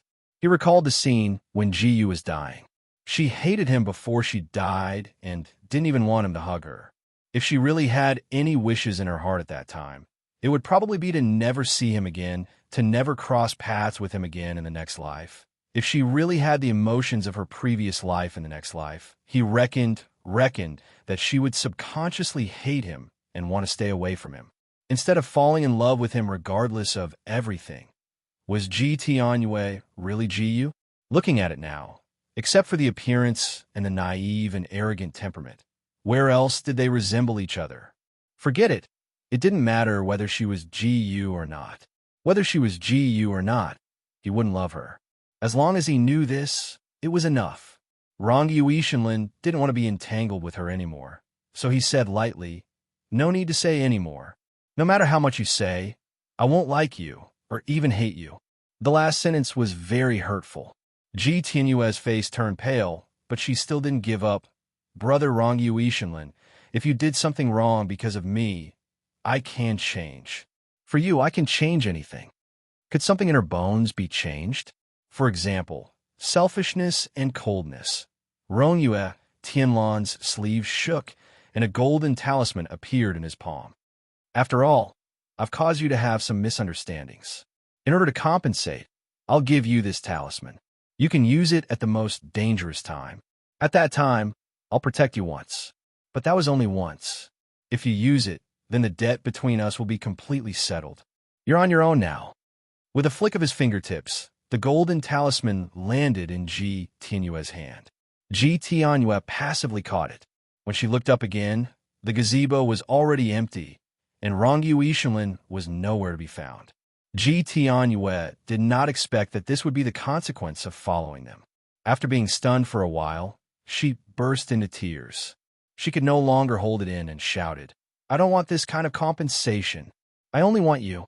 I've already given up my reputation, but you don't want me anymore. Why? Why?" Her cries were very loud. When passers-by passed by, They trembled in fear when they heard her cries and screams. Such a beautiful little girl was actually crying and scolding like a shrew. It was too challenging to their worldview. Who was this? Who was this shrewish little girl? She was dressed very elegantly. So how could she throw a tantrum without caring about her image? She seemed to be crying because she wanted to stick to a man. Gradually, the pedestrians on the road gathered from afar and looked at her as if they were looking at a Western scenery. They were all guessing her identity and background. This was probably the first time Ji Tianyue had suffered such a blow in her life. She was already a little hysterical. All she wanted to do was to vent out the grievances and injustice in her heart. She did not even realize that there were people watching. Brother Rongyue, how can you be so cruel? For you, I traveled thousands of miles to Misty Mountain.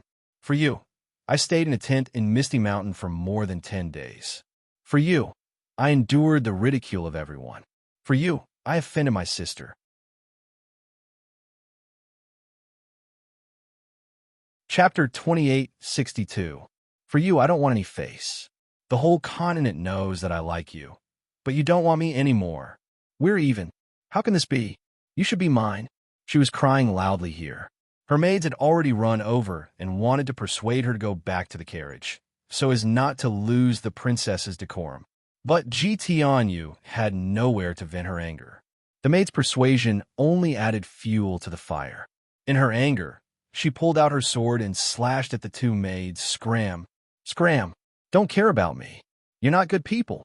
Fortunately, in order to protect her, the South Sky Emperor sent her maids with good martial arts, so they wouldn't be killed by her sword.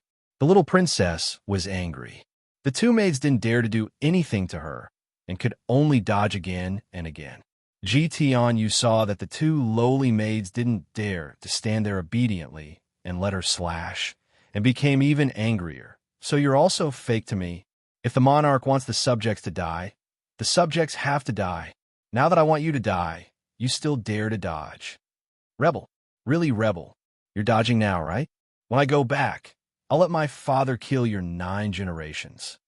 Her sword danced like snowflakes, as if she wanted to kill the two maids under her sword. And her last sentence also had an effect.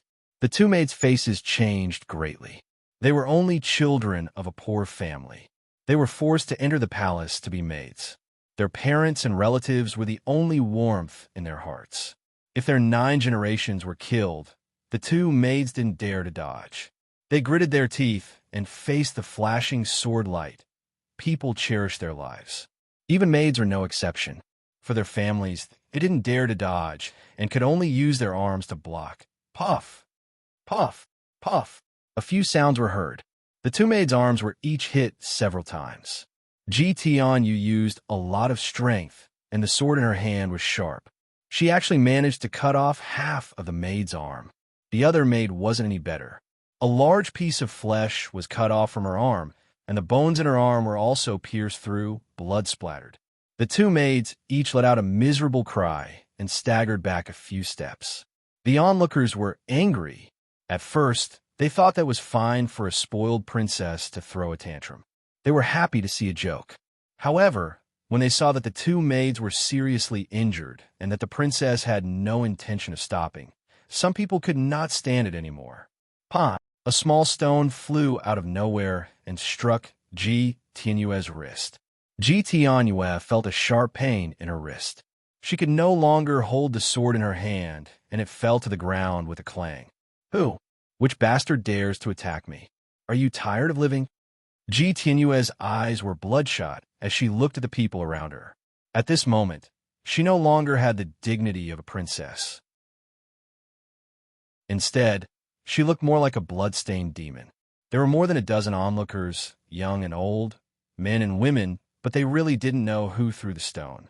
However, everyone looked at her with anger and disdain. These people were dressed very plainly. They should be the villagers of the nearby mountains, and there were no nobles of special status. A group of lowly commoners dared to attack a noble princess. Ji Tianyue almost grew up in the palace. In the palace, she could get whatever she wanted.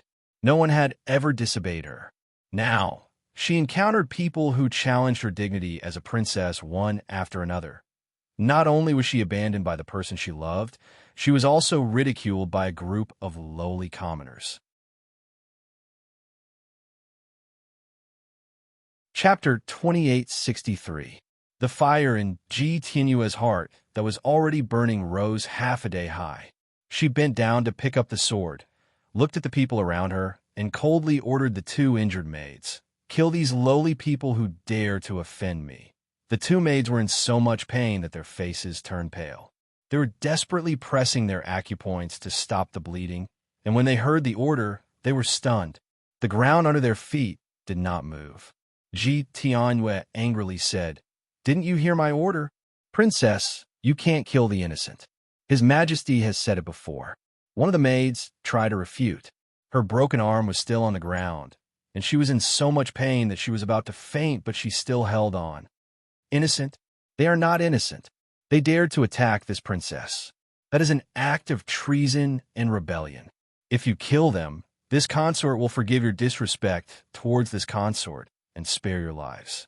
Otherwise, not only will you die, but your families will also die with you." The two maids each staggered a step back. "Princess, they are not the subjects of the Nantian clan. Even if they are not the subjects of the Nantian clan, how can they be so disrespectful to the princess of the Nantian clan? There is no such thing in the world. Lowly people are lowly people. No matter where they go, they are lowly people." Ji Tianyue curled her lips in disdain. There were indeed many ordinary people in the surrounding onlookers, and ordinary people did not dare to provoke the nobles. However, it was rare to see a foreign princess being so arrogant in their territory. Ordinary people were already hostile to the nobles, and now this princess was so arrogant and despotic that it aroused their hatred for a common enemy. These people looked at each other, pulled out their weapons, and looked at the master and the two maids. Their eyes flashed with a fierce light, especially when they looked at Ji Tianyue. Their eyes were full of hatred. Lowly people. She actually called them lowly people. So what if they were lowly people? Could lowly people be casually killed by this so-called princess? They looked around. This place was very desolate, and they could not see anyone. If they killed the princess here, no one would know. There was no lack of martial arts among the onlookers, and two of them were even quite good at it. Even if a hot-blooded man was at the bottom of society, he would not be able to endure such humiliation. There were already people who wanted to kill this princess to vent their anger. Although the sword in the princess's hand was not bad, her kung fu was not good enough. In the eyes of a martial arts expert, it was not enough. It shouldn't be difficult for them to kill her. As for the two maidservants, not only were they heavily injured at this moment, they even hated the princess. Even if they attacked, the two maidservants might not be willing to sincerely protect the princess. This was a very simple logic, and everyone quickly understood. They looked at each other and stepped forward with their weapons in hand. Someone sneered and scolded. "A little shrew like you is called a princess? Don't embarrass the princess. She's probably that Ji Tianyue who was chasing after that man. She heard that when Her Highness Rongyu went to Misty Mountain, she didn't even ride in the same carriage as her. In order to force Rongyu to comply, she purposely created public opinion outside, saying that Her Highness Rongyu was with her. TSK, how shameless. That's right. Only a shameless princess would do such a thing to ruin her own reputation. She probably wants to use fait accompli to force Her Highness Rongyu to comply, right? Unfortunately, Rongyu did not buy it. Chapter 2864. She probably wants to use fait accompli to force Her Highness Rongyu to submit. Unfortunately, she didn't fall for it at all. Now, she's saying that she abandoned her after seducing her. Did she seduce her? Seduce her my ass. Everything is just her own wishful thinking. I heard that although Her Highness Rongyu sent her back from Misty Mountain, she didn't even ride in the same carriage as her. She did it out of concern and kindness for the child, but she misunderstood. She's too shameless. She snatched her own brother-in-law so righteously, but she still made a scene here when she couldn't. TSK, She's really unparalleled in the world when she's shameless. Since these people already had the intention to silence her, they naturally didn't have any scruples when they spoke. Of course, they also spoke the truth. There was no such thing as an airtight wall. Ji Tianyue's running after Rong Yue Tanlan and her performance in Misty Mountain had already been recorded in the Jianghu. It was just that it didn't reach Ji Tianyue's ears. This was the first time Ji Tianyue heard this, and she was furious. Her hand holding the sword was trembling. Kill them. You two useless things are just going to let them slander me. Kill, kill, kill. Otherwise, I'll exterminate your 9 generations. My 2 maidservants, why are you still risking your lives for such a princess? She stabbed you until you're seriously injured, and she doesn't even see you as human beings. Why are you still working for her? Someone began to persuade the 2 maidservants. You're already crippled. Even if you go back, she won't want you anymore. If she's slightly dissatisfied, she'll say that she'll exterminate your 9 generations. How many of your 9 generations can be exterminated by her? It's better to go all out and kill her now, so that she can't bully you anymore. Those people didn't want to make more enemies, so they tried their best to pull the 2 maidservants into their camp. The 2 maidservants were seriously injured, and what they needed most was treatment, but they were pushed into a dilemma. These onlookers had helped them just now, and they were very grateful, so they didn't want to attack these people. However, they could not listen to these people and turn against them. It wasn't that they were blindly loyal to the princess, but that the South Heaven Emperor had placed the princess's safety in their hands. If they couldn't protect her and let her be killed here, then what awaited them when they returned was a cruel death. If they didn't return and directly escape from here, then their families would also be implicated. That would be the true crime of exterminating their entire family. None of their family members would be able to escape. This was the sorrow of being a lowly maid. They were helpless. Furthermore, this princess definitely had more than 2 maids by her side. She also had shadow guards. Otherwise, why would the South Heaven Emperor be willing to let her out like this? These shadow guards wouldn't appear easily, but once they did, it would be an absolute killer move. These people were no match for these shadow guards. They had already unsheathed their swords and were desperately using their eyes to signal these people to leave. Unfortunately, these people were born in the countryside, so they couldn't think so thoroughly. Apart from a few people who began to retreat, the majority of the people did not retreat, but instead advanced, surrounding them from all sides. Ji Tianyu sneered. A bunch of country bumpkins wanted to challenge her, the princess? They must be tired of living. She raised her hand and shot out a firework. That was the signal to summon the shadow guards. Once these shadow guard arrived, these commoners could forget about escaping.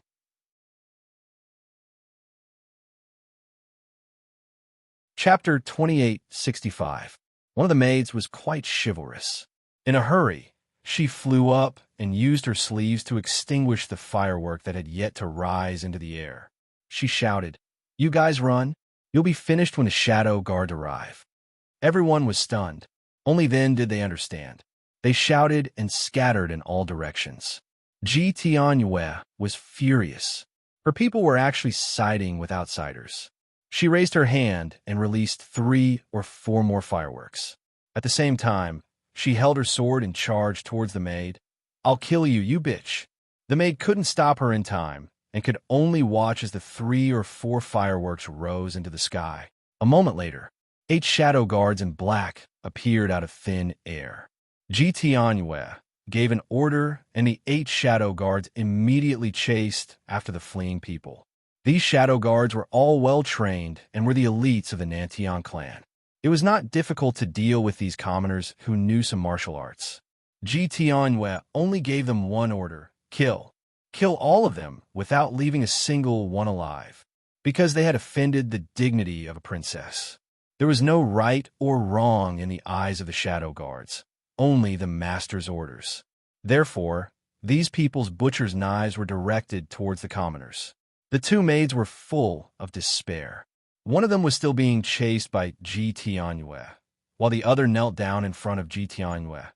"Princess, they are just commoners. Although they have offended the princess, their crime is not worthy of death. Princess, you have always been merciful. You can't even bear to hurt little rabbits and butterflies. Why do you have to kill people? This must not be your intention, right? Ji Tianyue was slashing at the maid who didn't dare to fight back. Hearing the other maid's pleas, she kicked her fiercely. Scram. There is only one word for anyone who offends the princess' dignity: death. She kicked the maid on her injured arm and sent her tumbling to the ground. The other maid was hit again.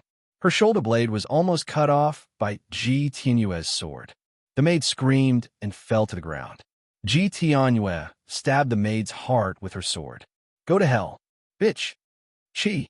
A sharp sound was heard. A light green stream of air directly attacked Ji Tianyue's wrist. Ji Tianyue's wrist shook, and the sword flew out of her hand and into the sky. In the sky, it seemed to have encountered some fatal airflow. In the blink of an eye, it turned into pieces and fell to the ground. Ji Tianyue's wrist hurt like a knife. She jumped up. Who? Who dares to attack the princess? It's me. A cold voice came from the sky. The voice was clear and cold, but it spread to every corner of the wilderness. Everyone stopped. The maid who had just escaped death was stunned for a moment before she jumped up. Third princess. The other maid was already in despair, but after hearing this voice, she seemed to be revived. She said in a trembling voice, Third princess, it's the third princess. Although the shadow guards who were chasing after the commoners were under Ji Tianyue's command, they were only protecting her under the emperor's orders. They had to obey any princess or prince of the royal family. Therefore, Ji Xinyu's words were very shocking. Those shadow guards immediately kept their weapons and stood in place. As for the commoners, they had heard of the reputation of the third princess and knew that she was chivalrous. Their hearts moved and they stopped running. Ji Tianyue appeared very quickly. Just as her voice fell, she also appeared out of thin air and landed in front of Ji Tianyue.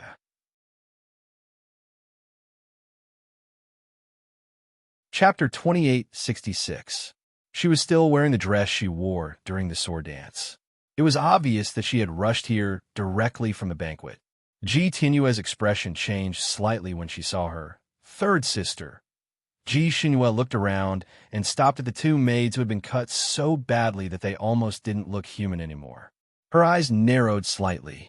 Her gaze was as cold as ice and fell directly on Ji Tianyue. Ji Tianyue, what's going on? Although there was already hostility between the two sisters, this was the first time Ji Xinyue looked at her with such a cold gaze. Ji Tianyue instinctively shrank back and blinked her eyes, tears already coming out. Third sister, you hurt me. Originally, when she cried, her third sister would comfort her and even hug her. But now, Ji Xinyue's gaze was as cold as ice. She was not moved at all. Explain. Her little sister would usually be sad for a long time, even when a rabbit was hurt, and would ask the imperial doctor to treat it. But now she had hurt two maids like this. What was the reason? The two maids were almost covered in blood and trembled on the ground. Third princess, save us. Third princess, please ask Princess Tianyue not to hurt our family. No matter what, it's our fault. It has nothing to do with our family. The maid who had lost an arm and was being chased by Ji Tianyue knelt on the ground, her other hand still holding a sword. Third princess, although we have disobeyed the little princess's orders, we had no choice. We definitely did not want to rebel. This servant is willing to die as an apology, but please don't harm my family. She turned her hand and slashed the sword at her own neck. Ji Xinyue was extremely fast. With a flick of her finger, the sword in the maid's hand flew out. Tell me the truth. Tell me the truth first. Ji Xinyue's voice was cold. She had rushed here in a hurry and was still confused about the details. Naturally, she wanted to find out the truth first before making a decision. The two maids were heavily injured, but they could still hold on. Ji Xinyue waved her sleeve and brushed it over their bodies. With this wave, she had already used a spell to stop their bleeding, so their lives were not in danger for now. Her wave even had an anesthetic effect, reducing the pain on the two maids by half. Third sister, it's them who are treacherous. They actually sided with these bandits and wanted to rebel against me. Ji Tianyue was the first to cry out. Tears fell down her cheeks as she felt extremely wronged. Ji Shunyu was already immune to her tears and directly looked at the two maids. "Do you have anything to say?"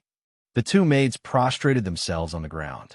They were mid-level maids in the palace and were not well informed, but they still knew that Ji Shunyu had always doted on her little sister. If the little princess was occasionally bullied, the third princess would definitely help her little sister get back at her. Now, would she uphold justice for these lowly people? For a moment, neither of the two maids dared to speak. Ji Tianyue said coldly from the side, "You'd better not talk nonsense. Otherwise, even if this princess has a good temper, I won't forgive you." The two maids trembled even more, not daring to open their mouths. Ji Tianyue's threat might have felt flawless, but in Ji Shinyue's eyes, it was child's play. She sneered, "You two only need to speak the truth. Remember, this palace master only wants to hear the truth. Don't even think about it." "Third sister, they will talk nonsense. They haven't even said anything yet. How can you say that they are talking nonsense?" Ji Tianyue, are you feeling guilty? Ji Shinyue's words were sharp. Chapter 2867. Ji Tianyue. She glared fiercely at the two maids. "I don't believe you dare to spout nonsense." These words startled the two maids, causing them to shrink back again.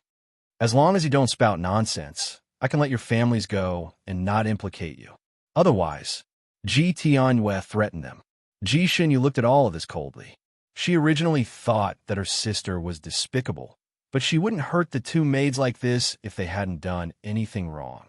Now that she saw their reactions, Ji Shinyu roughly deduced the truth. "Tianyue, you said that these two maids colluded with outsiders to harm you?" "Yes, that's right. Fortunately, I reacted quickly and summoned the shadow guards in time, so I was able to avert the danger." Ji Shunyu picked up the severed arm from the ground and looked at the cut on it. She said carelessly, "This arm was also cut off after you summoned the shadow guards to punish the two maids." "Yes." Ji Shinyu turned to ask the shadow guards, "When did you appear? Did you appear after seeing the summoning fireworks?" The shadow guards had a strong sense of time, so they immediately agreed and told her the time they appeared. Ji Shinyu turned to look at Ji Tianyue. "Look at the cut on this arm. It has been cut off for at least 3/4 of an hour, and you summoned the shadow guards for at most half an hour, which means that you were the one who cut them first." Ji Tianyue didn't expect her to be waiting for her here. After a moment of shock, she corrected herself. "I remembered wrongly. They were the ones who attacked me first.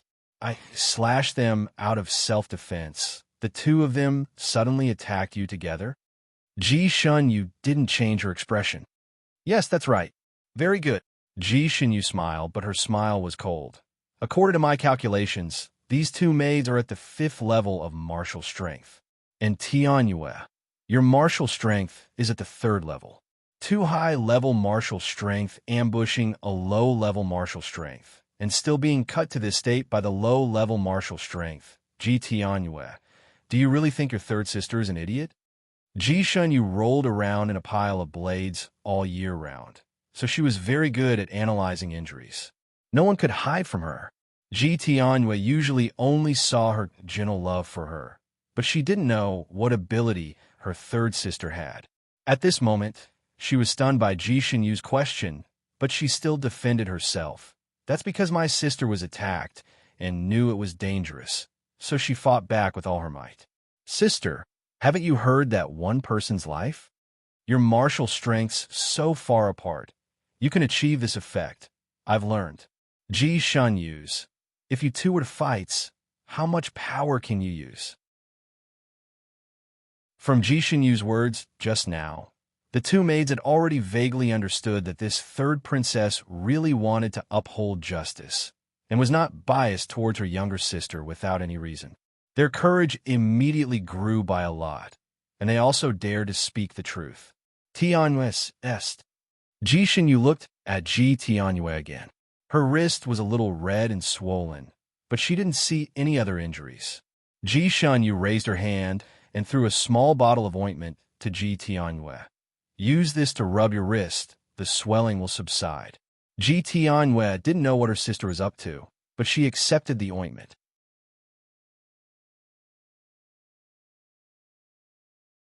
Chapter 28:68.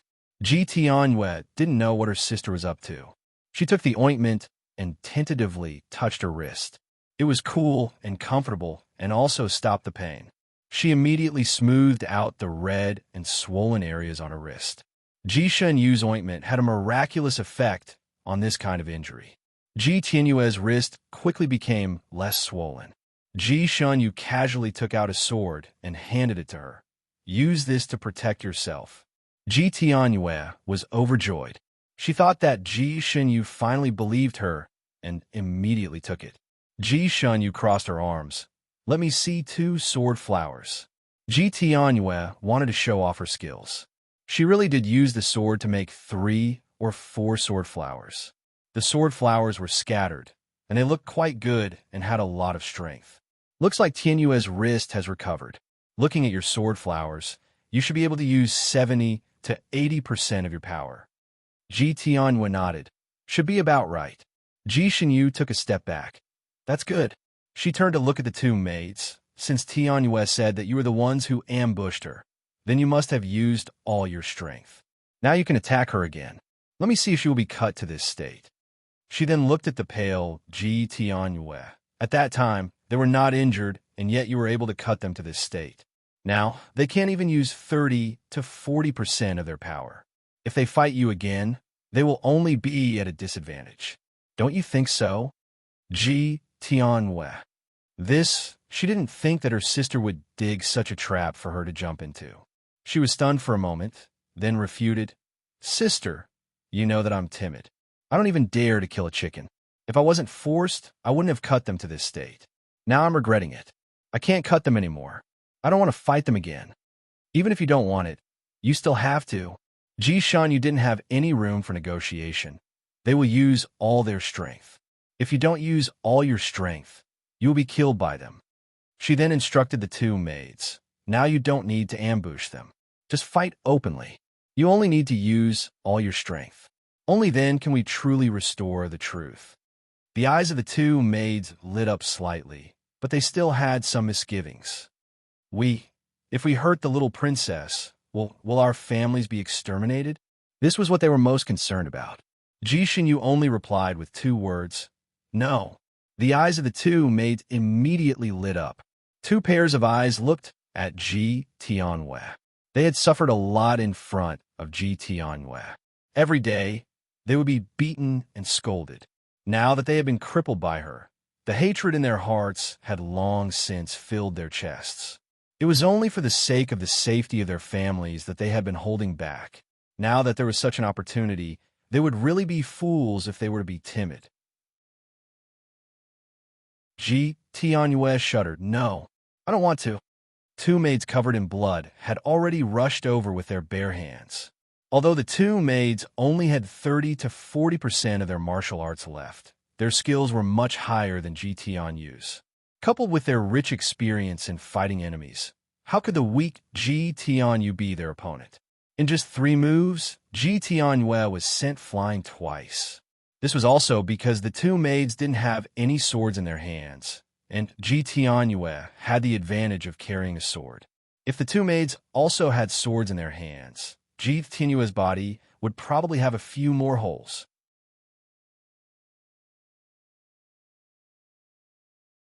Chapter 28:69. Ji Tianyue's hair was disheveled, and her clothes were in a mess. When she was kicked out, she hit the railing of the pavilion. Not only was there a bruise on her stomach, even her back was in pain, and she almost fainted.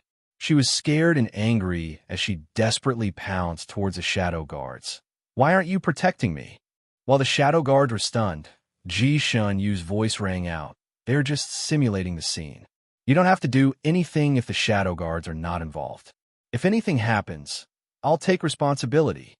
Since the 3rd princess had said so, the shadow guards were happy to not bother about this matter. When they saw Ji Tianyu pouncing over, they all dodged. As for the commoners who were once chased, when they saw the princess being beaten, they all felt elated and started to gather from afar. Since they had already made their move, the two maids also threw caution to the wind. Being crippled like this, they had no intention of living. As long as their family members were not harmed, they would naturally take revenge. It didn't matter if they didn't have a sword or a weapon. They still had hands and legs. Palm shadows filled the sky as they moved around Ji Tianyu like they were flying. Ji Tianyu didn't receive any help, and she was completely panicking. Like a little lunatic, she waved her sword wildly. Although the sound of her slashing was like the wind, she couldn't even touch a corner of the two maids' clothes. She was hit in the chest again, and she saw stars. Before she could react, she was kicked in the waist again, and her body flew out again. This time, she flew out at the wrong angle, and her head directly hit a huge rock. She hurriedly raised her arm, wanting to use her sword to block the momentum. However, the force of her collision was too great. The sword did hit the rock, but after piercing halfway, the sword broke with a cracking sound. Instead, her face slammed into the sword's edge. If this hit, Ji Tianyue's head would be cut in half. Ji Tianyue almost fainted from fright. She screamed, "Help!" and closed her eyes. A red rope flew over in time and wrapped around her waist. With a swing, Ji Tianyue fell to the ground with her head and legs upside down, finally avoiding the disaster of being cut in half. It was her first time experiencing this kind of life and death situation, and her eyes were wide open. He stood there in a daze, unable to react for a moment. Those shadow guards also secretly heaved a sigh of relief. Although the third princess said that she would take responsibility for this matter, if the little princess was really killed here, they would still be punished when they returned. Therefore, it was a good thing that the little princess was saved. Ji Shinyu retracted the red rope around her wrist and looked at her coldly. "Aren't you able to risk your life in a life and death situation? Would they be able to defeat them? Why not now?" They didn't even have weapons, yet they still suffered such heavy injuries. Were your skills? Ji Tianyue burst into tears. This time, she was crying for real, without the slightest bit of water. However, she had been beaten up after all, so she couldn't cry out even if she wanted to. This was because if she exerted any force, her stomach would hurt so much that she would cry and suck in a breath of cold air. Coupled with her disheveled hair and swollen face, she looked particularly comical. The two maids were actually eager to give it a try. In any case, they had already beaten up the princess. Even if it was a capital offense, they had already committed it. He wished he could kick this princess a few more times and slap her a few more times. However, it was obvious that the princess wasn't going to fight anymore, so they naturally couldn't take the initiative to charge forward.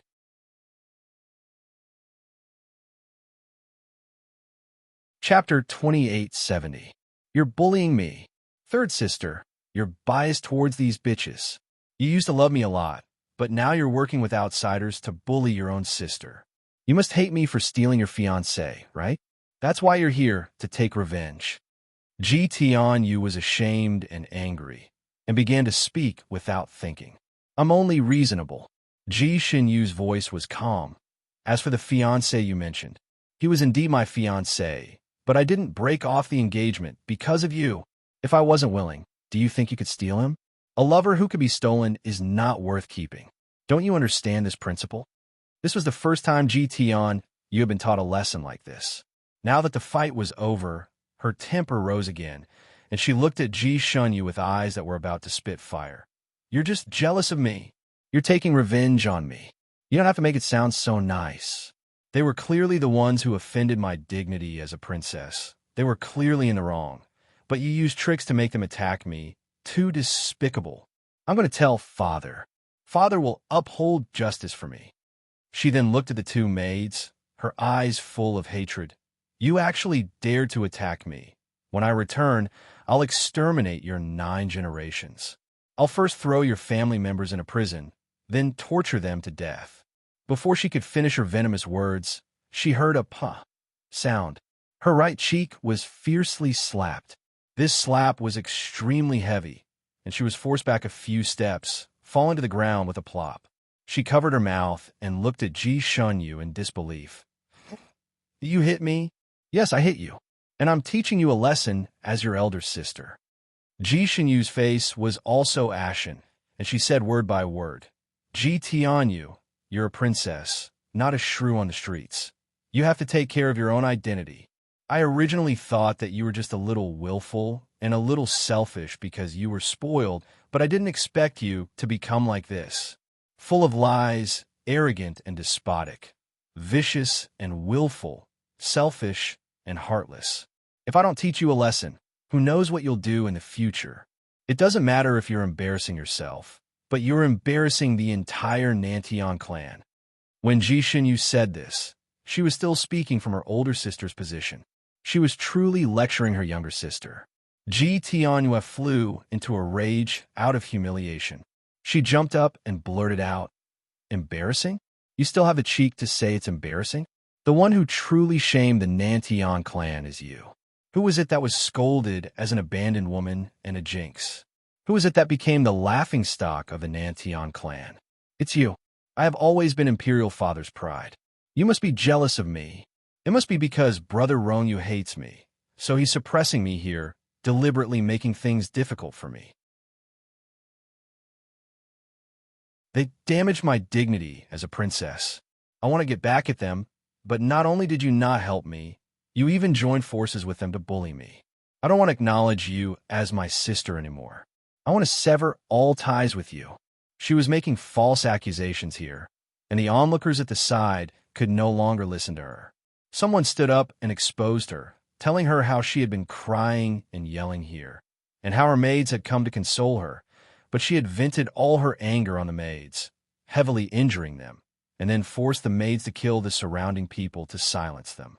This person was quick to speak and spoke in an orderly manner.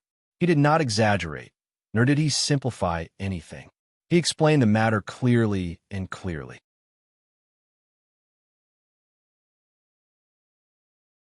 Chapter 2871.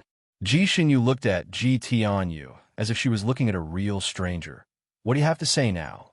Ji Tianyu refused to admit it. He's talking nonsense. Ji Shunyu said angrily, You still dare to quibble. I've already checked the wounds on their bodies. I can tell the direction of your sword from the depth of the cut. They were clearly the ones who were passively cut by you. They didn't even fight back. If they really wanted to sneak attack you, do you think you would still be alive now? Ji Shunyu glanced at her, cut off a piece of cloth, and threw it in front of her. I also don't have a sister like you from today onwards. You and I have nothing to do with each other. Let's sever our sisterhood. Ji Tianyu was stunned. She stood in place. You can't.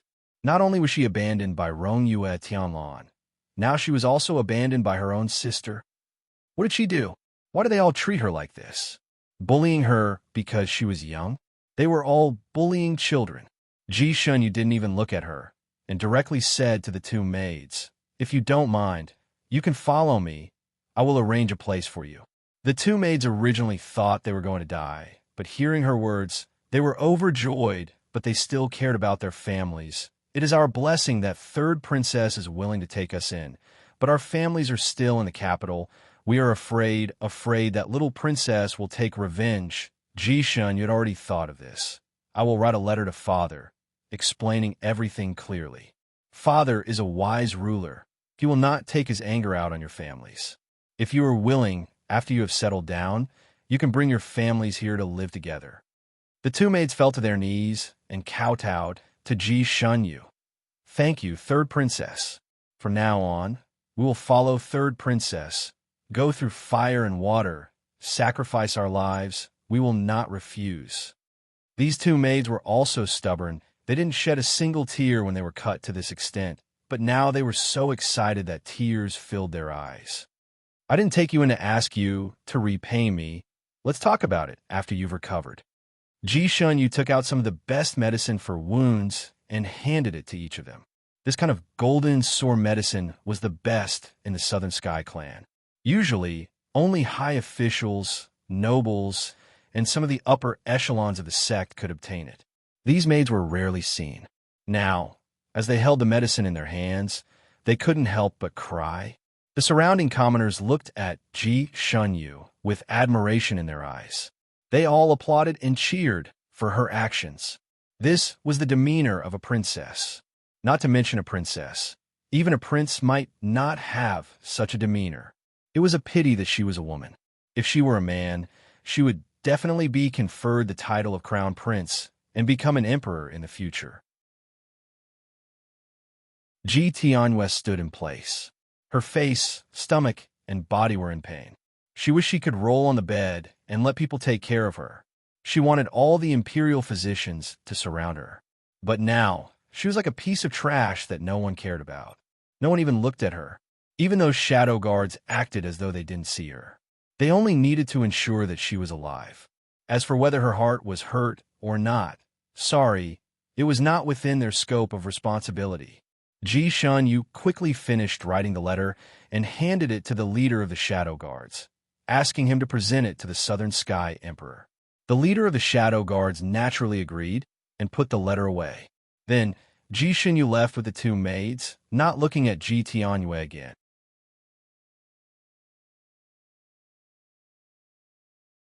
Chapter 2872. The onlookers dispersed with a bang. Ji Tianhua stood alone in the same spot, feeling a sense of loneliness as if she had been abandoned by the world. She touched the golden talisman that Rongyue Tianlan had given her in her sleeve.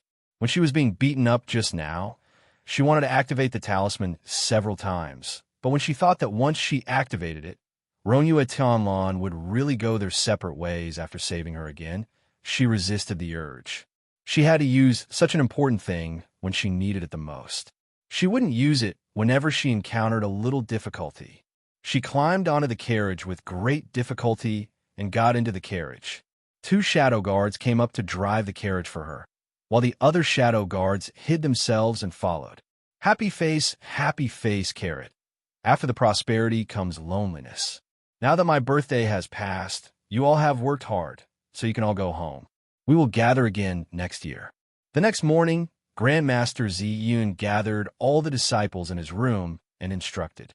Every year after their master's birthday, there would be a reflection and conclusion, and all the disciples were used to it. Grandmaster Ziyun's 9 disciples had all finished their apprenticeship, other than eldest senior brother Feng Wuji, who stayed by their master's side all year round. The other disciples all had their own family businesses, and some even had grand-disciples. Only on Grandmaster Ziyun's birthday could all the disciples gather together. Actually, everyone understood that the reason why their master was so busy with his birthday was to find an opportunity for everyone to really gather and bond. After so many years of contact, everyone's feelings were generally very deep, and every time they broke up, there would be a period of melancholy. Ji Xinhua was also a little melancholy. Everyone else had a home to return to, but she was always floating outside. Other than her mother, all her relatives were not like family. Grandmaster Ziyun suddenly called out her name, calling her back to her senses. Your birthday banquet this time was excellent. It was unique. Master is very satisfied. Master has decided that next year's birthday banquet will be yours too. Ji Shanyue was speechless. She had already racked her brains for a birthday banquet. Wouldn't another one take her life? She was not the kind of person who was full of tricks. She couldn't help but look towards eldest senior brother, hoping that the omnipotent eldest senior brother would save her. The almighty eldest senior brother gave her a look of relief, and Ji Shanyu's pretty face fell. She raised her head to look at her master again. Her master supported his chin with one hand and looked at her expectantly. As if he could see her dilemma, her master suggested, "You can find a senior or junior brother to be your assistant." Was her master asking her to drag someone down with her? That's great. Eldest senior brother had always been in charge of the birthday banquet. He was the most experienced. Since he needed a deputy, he naturally had to look for eldest senior brother. When the time came, she would just have to put the burden on eldest senior brother's shoulders. Ji Xinyu immediately said, "All right then, I'll invite Big." Before she could finish her sentence, a person took a step forward and cut her off. "Master, disciple is willing to be senior sister's assistant. I guarantee that master's birthday banquet next year will be done properly. The one who spoke was Xie Fenglu, Ji Xunyue's ninth junior brother. Ji Xunyu's words were stuck in her throat, unable to continue. Grandmaster Ziyun looked at his little disciple with a smile that was not a smile. That will depend on whether your senior sister is willing or not. Master said that she can choose her own assistant. Xie Fenglu immediately looked at Ji Xuanyu. Senior sister, you will agree, right?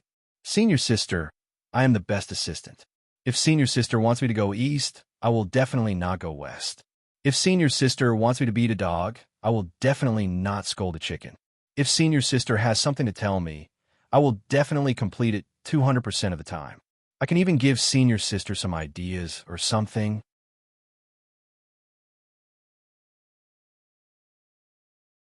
Chapter 2873. He looked at her eagerly, his watery eyes full of sincerity. The veins on Ji Xuanyu's forehead bulged, but she couldn't bear to hurt his little heart. She naturally couldn't say no, so she nodded in agreement. Xie Fenglu's eyes immediately lit up, and he stood side by side with Ji Xuanyu. Senior sister, we still have a year. We could discuss it slowly. In other words, he could be tied to Ji Xuanyu for a year. The veins on Ji Xuanyu's forehead bulged again. She was used to being a lone wolf, and was the type of person who ate her fill and didn't have to worry about the whole family. Now, it was as if she had a large burden by her side, and one that was especially noisy. She intuitively felt that her future days would probably be very peaceful. Sect Master Ziyun smiled and agreed. He was very satisfied. This little disciple of his had the most clever ideas and could be said to be a clever person with all kinds of tricks. It was just that this brat was usually quite lazy. There were several times when Sect Master Ziyun wanted him to hold a birthday banquet for him, but this brat would always use one reason or another to refuse. Now, he had delivered himself to his doorstep. The two maids were too heavily injured, so Ji Xuanyu invited the best doctor in Sect Master Ziyun to treat them. This doctor was very famous in the Sanning continent, and was known as a divine doctor. The cheapest medicine he refined was worth thousands of gold, and it was the kind that was priceless. He only treated the people of Sect Master Ziyun, and even the 4 emperors might not be able to invite him. The two maids had only heard of this doctor's name before, and in their eyes, this doctor was like a god floating in the clouds, and was thousands of miles away from people of their status. Normally, they wouldn't even have the chance to smell the medicine he casually made, let alone treat them. Now that such a high and mighty doctor had personally come to treat them, they were both nervous and touched. The other injuries on the two men's bodies were better. They were not a problem for the doctor. However, the broken arm could not be reattached because it had been separated from the body for too long. Even so, the two maids were very satisfied. No one could really disregard life and death. As long as they could live, they still wanted to live. Moreover, the sword wounds on their bodies were easily treated by this divine doctor.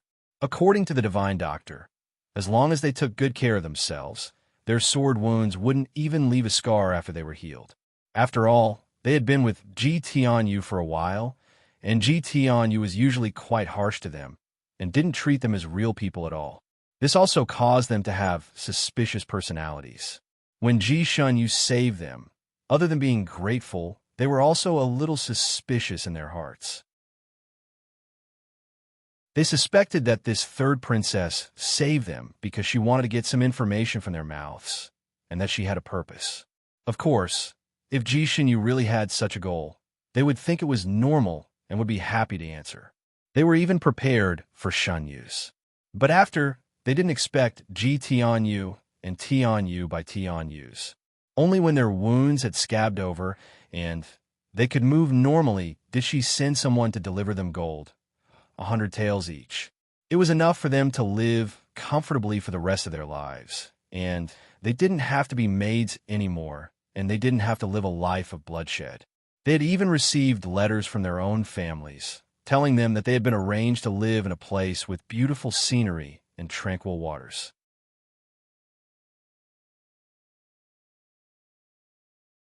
Chapter 2874. They had even received letters from their families, saying that they had been arranged to live in a place with beautiful mountains and clear waters. Each family had been given several acres of land, enough for them to be self-sufficient and live a peaceful life. Their families hoped that they would return home to reunite and live a peaceful life together. When the two maids received the letters from their families, they both cried. This was a happy life that they didn't even dare to imagine.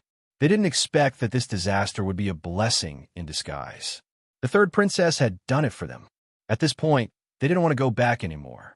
They wanted to truly stay by Ji Shunyu's side and be her maids. They directly went to the courtyard where Ji Shunyu was, wanting to see her. Ji Shunyu seemed to be about to go out, but when she saw them, she was surprised. "I heard from Marshal Niece Wu that your injuries are almost healed. Is there anything else?" The two maids knelt down together and told her their intentions, wholeheartedly wanting to be her maids. Ji Shinyu frowned slightly. She was used to being independent and didn't need maids at all. The reason why she saved them was because she felt that her sister had ruined someone else's life, so she wanted to make up for it. Although she had already broken off relations with that sister, and her sins had nothing to do with her. But in the end, they were both princesses of the Nantian clan. She was compensating them on behalf of the royal family. Not to mention that doing this was as easy as lifting a finger. She shook her head. "I don't need maids. You don't have to do this. Go and reunite with your family."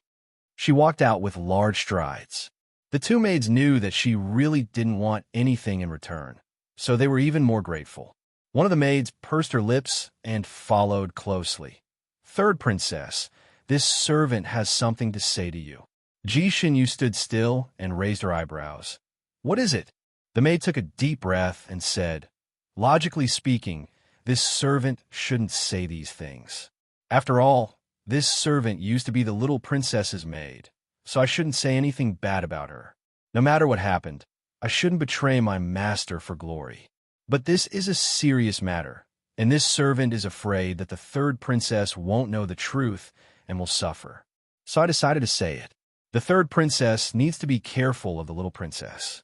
Most of the bad rumors about the third princess were spread by the little princess.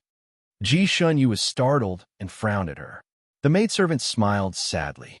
"This servant knows that it sounds like I'm trying to sow discord, but that's the truth. Some of them were even sent by this servant under orders. For example, the third princess was a jinx, the third princess was ugly and immoral, etc.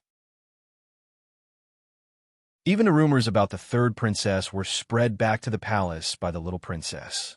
She purposely let His Majesty hear it, and make His Majesty hate the third princess more and more. Ji Shanyue, she suddenly had a funny feeling. She looked at the maid and said, "I've treated her well. What's her purpose for doing this?" The maid shook her head slightly. "We, as servants, don't know what the little princess is thinking. She won't tell us either. She just told us to do as she says."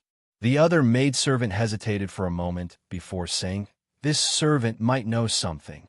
The little princess probably did that because she wanted to monopolize the third princess's love. If he wanted to monopolize her, he would have to ruin her. This logic was too heaven-defying." Ji Shinyu expressed that she did not understand. The maid gave an example. The little princess once got a very delicate pink chinchilla.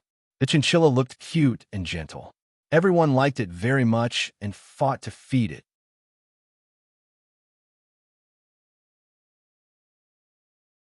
Chapter 2875.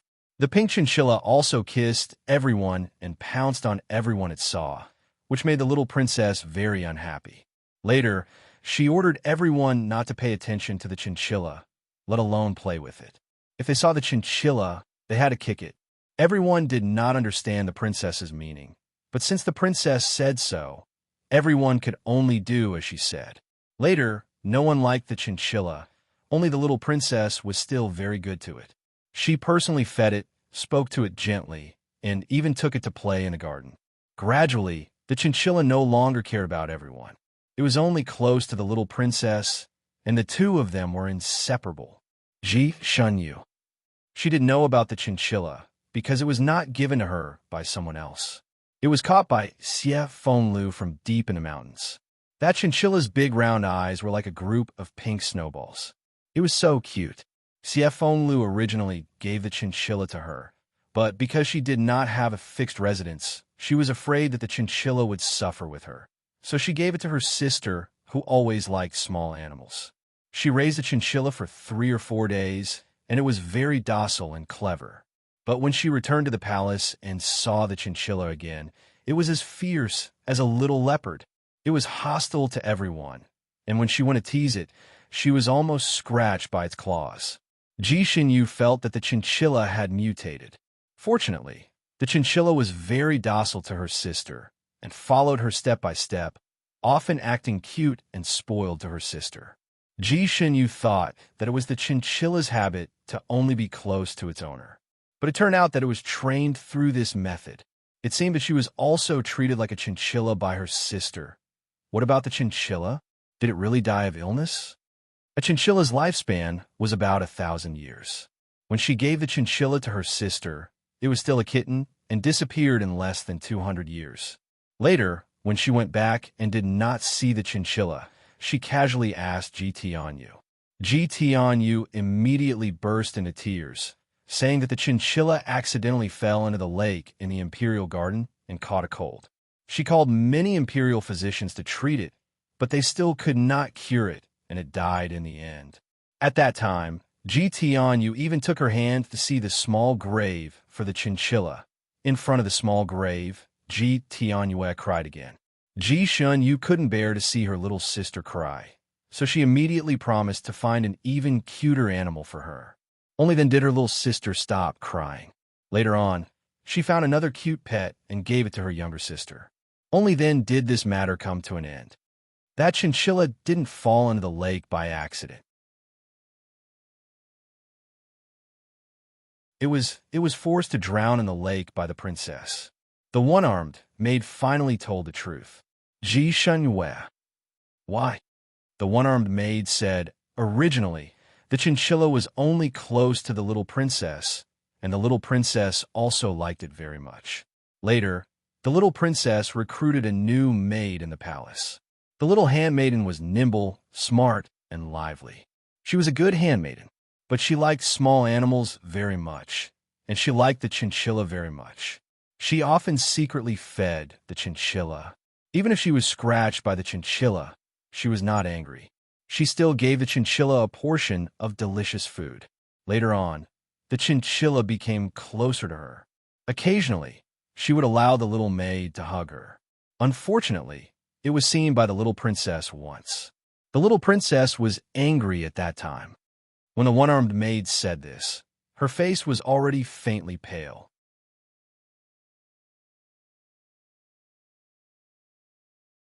Chapter 2876.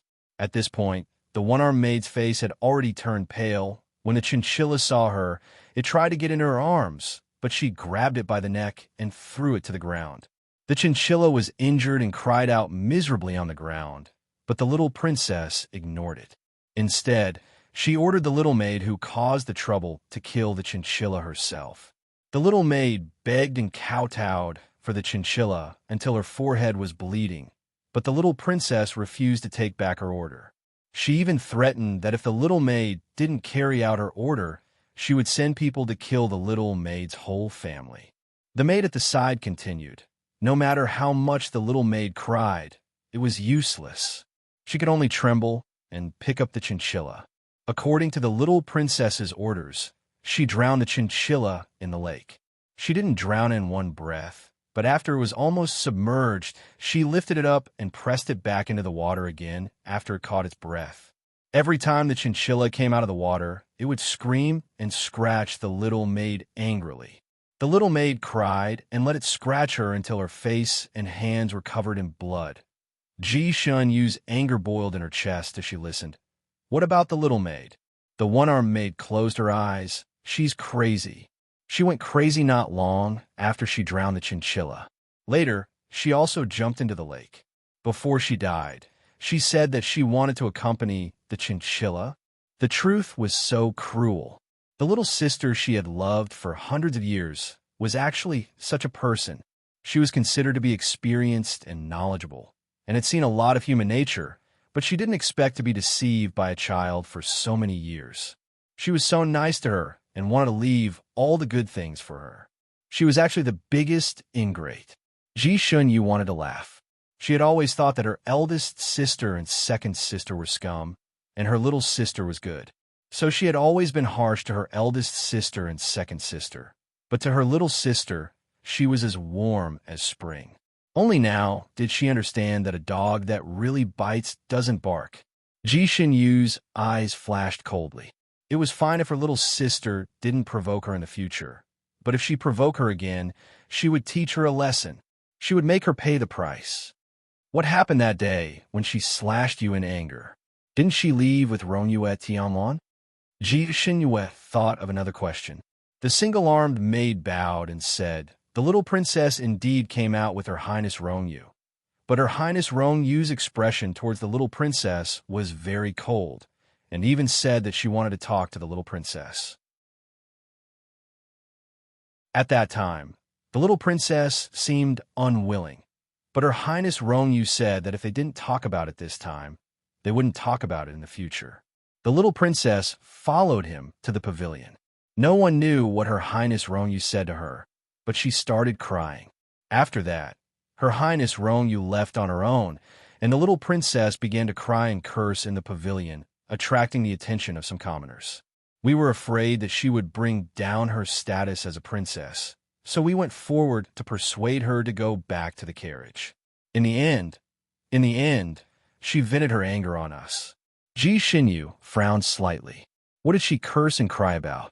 It seems that Her Highness Rong, you clearly told her to stop pestering him. She cried and scolded him, saying that she had done so much for him, but he didn't want her anymore.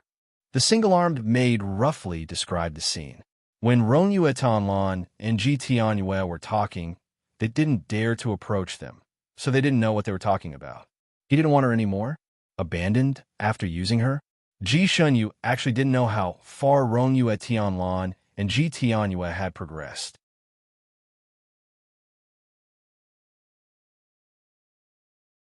Chapter 2877. Ji Shinyue actually didn't know how far Rongyue Tanlan and Ji Tianyue had progressed, so this was her first reaction when she heard the two maids' words. Her Highness Rongyue and Ji Tianyue have made a promise to each other. Ji Shinyue's pretty face turned cold. If Rongyue Tanlan and Ji Tianyue had made a promise to each other and then abandoned her, that would be too much of a scumbag. It was tantamount to playing with the feelings of both sisters in the palm of one's hand, and that was something she couldn't tolerate. The two maids shook their heads together. No, Her Highness Rongyue has been gentle and polite to her ever since she met her, and only took her out once on the Daughter's Day. She bought some children's toys for her. Ji Shinyue naturally knew about that time, when they were drinking and admiring the moon together on Admiring Moon Peak. Rongyue Fanlan and Ji Tianyue's interactions were more like a pair of children. After that, Third Princess left a letter saying that she wanted to break off the engagement with Her Highness Rongyue, and Her Highness Rongyue left the palace directly. Little Princess went to Misty Mountain under the escort of the guards. I was traveling with Little Princess at that time, and we didn't meet Her Highness Rongyue on the way. Little Princess deliberately made people misunderstand that Her Highness Rongyue was in the same carriage as her. After that, Third Princess and Her Highness Rongyue successfully broke off the engagement, and Her Highness Rongyue sent Little Princess back to the Nantian clan. Her Highness Rongyue was outside the carriage the whole time, and other than a few words with Little Princess across the carriage, they didn't have any other interactions. Little Princess came alone to celebrate the Overlord's birthday this time, and only met Her Highness Rongyue at the banquet. The one-armed maid had been by Ji Tianyue's side all this time, so she knew the inside story, and said everything at this time. Ji Shanyue, it turned out that she had misunderstood Rongyue Tanlan. Rongyue Tanlan and Ji Tianyue didn't have a marriage promise, but Rongyue Tanlan was good to her for a while, but it didn't seem like the kind of good to a lover, more like spoiling child. Ji Shinyu Tianlan thought too much, and all the trouble that followed was caused by her. She ruined her own reputation, and wanted to make it a reality, While she was lost in thought, another maid said, "Her Highness Rongyue is good to little princess, seems to be hiding something." I heard little princess confessing to Her Highness Rongyeld, saying that she wasn't afraid of being a substitute. She only wanted to be with Her Highness Rong. Substitute? A substitute. Rong Yu Tianlan was inexplicably good to Ji Tianwei.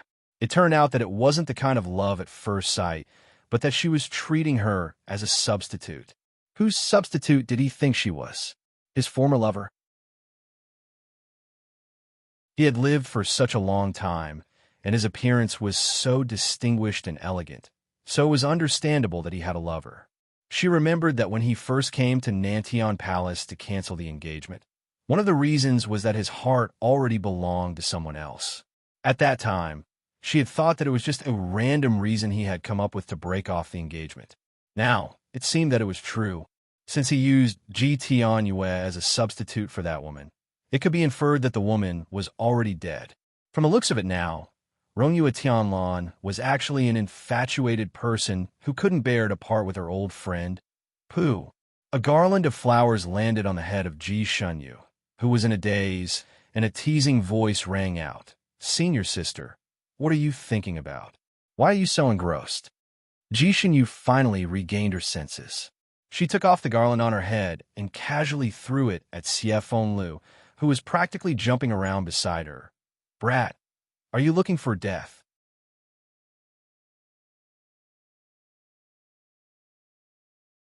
Chapter 2878. She was dressed as a man this time, walking outside with Shun Yu's identity. Why did this brat put on a garland for her? People would think she was a sissy freak if they saw her. Xie Fenglu carried the personally woven garland and smiled mischievously. "Senior sister, it's not bad for you to walk around as a princess. Why do you have to dress as a man? It's a pity to hide such a beautiful face under such a skin. It's more convenient to dress as a man." Ji Xinyu answered briefly. Only by dressing as a man could she drink big bowls of wine, eat big pieces of meat, and PK with others without any scruples. But as a princess, she had to keep her identity as a princess and always remember that she could not disgrace her identity. This had nothing to do with her face, but the dignity of a princess, the dignity of the Nantian clan. She looked at the surrounding scenery and was a little puzzled. "Why do we have to walk?" "Good question." Xie Fenglu smiled. "Senior sister, after you let those two maids leave, you walked down the mountain by yourself and never flew. I thought you wanted to see the scenery of our mountain, so I followed you." Ji Shunyu almost rubbed her forehead. She was too distracted. 2 days ago, Xie Fenglu told her that Hidden Sword Villa had made a new divine sword, and it was said that it had an unfathomable secret. Half a month later, Hidden Sword Villa would consecrate the divine sword and choose a master. He asked if she was interested. Hidden Sword Villa actually did not hide swords, but cast them. The swords cast by Hidden Sword Villa were famous in the entire Fanine continent. It was said that it took 10 years to sharpen a sword, but Hidden Sword Villa only cast one sword every 500 years. Slow work produced fine work, so naturally, the sword cast were the best of the best. Every sword could make people fight over it, and the sword cast this time was even more different. It was said that the most famous swordsmith of Hidden Sword Villa accidentally found a piece of flying iron, and then spent 1,500 years to cast it. Probably because the sword cast this time was really a divine sword. After it was formed, it could not be sharpened. In the end, the swordsmith directly jumped into the furnace and sacrificed himself to the sword, and the sword was truly cast. It was said that on the day of success, the whole villa was covered in red light, and the auspicious signs rushed into the sky. In short, all kinds of strange things were said to be miraculous. This kind of sword was basically sentient. Once such a sword recognized its master, it would never betray its master for the rest of its life. Therefore, every time the Hidden Sword Villa forged a divine weapon, they would publicly search for a master for the divine weapon. Ji Shanyu was naturally interested in such a sword, so she packed up and wanted to go to the sword-forging villa. However, she bumped into the two maids at the door. "Senior sister, this is the first time I've seen you so lost in thought. What are you thinking about? CF Fenglu looked at her with a smile, but there was a hint of sharpness in his eyes. Ji Xinyu ignored his question. She seemed to have thought of something. Ol 9, you can go to the Hidden Sword Manor first. I need to go back to the Nantian Palace. CF Fenglu was stunned. Go home to visit your family? I'll go with you. No need. 10 days later, we'll meet again in the Hidden Sword Manor. Ji Xinyu flatly refused. She leapt up into the air and disappeared in the blink of an eye. CF Fenglu was still holding the garland. The building was heavy, and the crescent moon was like a hook. Ji Xinyu was dressed in a green robe, sitting on a dark green tortoise-shell roof, almost blending into the darkness of the night. She held a wine gourd in her left hand and glanced down the hall. The corners of her lips curled up slightly. 8 days, in 8 days, she had already found out the ins and outs of the matter.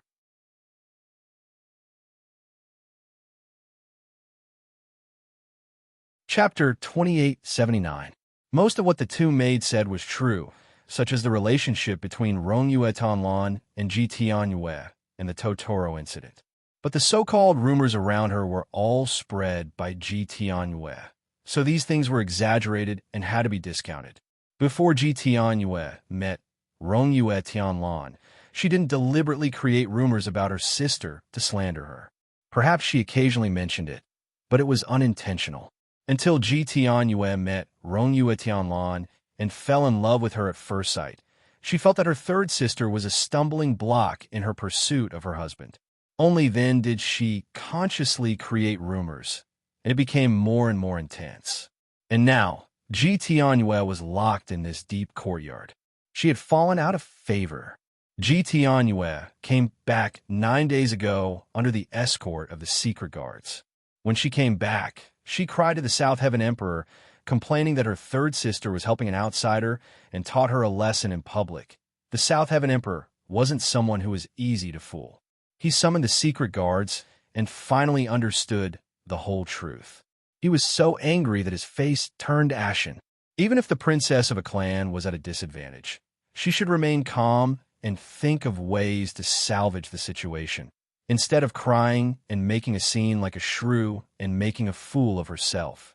He never knew that his youngest daughter would grow up to be like this, which made him extremely disappointed. He was even more disappointed than when he heard the rumors about his third daughter. His third daughter was rumored to be so unpleasant, not because of herself, but because of many external factors. And this youngest daughter completely did it on her own. And from the description of the guards, he vaguely guessed that Rongyue Tianlan had completely lost interest in Ji Tianyue. He was destined to lose this son-in-law. If he had known, he wouldn't have helped his youngest daughter to force his third daughter to break off the engagement. So much so that the chicken flies away and the eggs are broken. They have truly suffered a double loss. The South Heaven Emperor was regretful and angry. If he looked at his youngest daughter again, she would be repulsive. The love of an emperor for his children was originally not pure. It was mixed with countless politics, and his heart was much colder than ordinary people. So Ji Tianyue's crying complaints not only didn't receive the emperor's pity, but also received a real punishment. She was locked in the cold palace. Without the South Heaven Emperor's orders, no one was allowed to let her out. Those who disobeyed would be beheaded. When Ji Xinyu arrived, Ji Tianyue had been locked in the cold palace for a whole day. That was the real cold palace. The palace was dilapidated, and weeds were overgrown in the courtyard. There were broken tables and chairs in the palace, and there was only a thin blanket on the wooden bed. She no longer had anyone by her side to serve her, and even her 3 meals were no longer timely. Compared to her previous extravagant lifestyle, it was like heaven and earth. The little girl probably couldn't figure it out. For the past few days, she had been crying and making a scene in the cold palace, refusing to eat in a fit of pique, and so on. She screamed until her throat was hoarse, but her father didn't even look at her with pity. In the past 2 days, she probably realized that she had really fallen out of favor. Once her father, who doted on her the most, hardened his heart, her original magic weapon was completely useless. In the past 2 days, She seemed to have accepted her fate. She no longer cried loudly and was willing to eat. It was just that the food she ate was nothing but plain soup. It was so vegetarian that she found it hard to swallow. Ji Shunyue had already investigated everything in the past few days. At this moment, she was sitting on the roof of the palace, listening to the little girl's occasional sobbing and sleep-talking. Her pretty face was expressionless. Ji Shunyue came to the South Heaven Palace in stealth. She didn't show her face, so the people in the South Heaven Palace didn't know of her arrival. 3 days ago, she received a sound transmission from the South Heaven Emperor. The South Heaven Emperor's voice was very loving.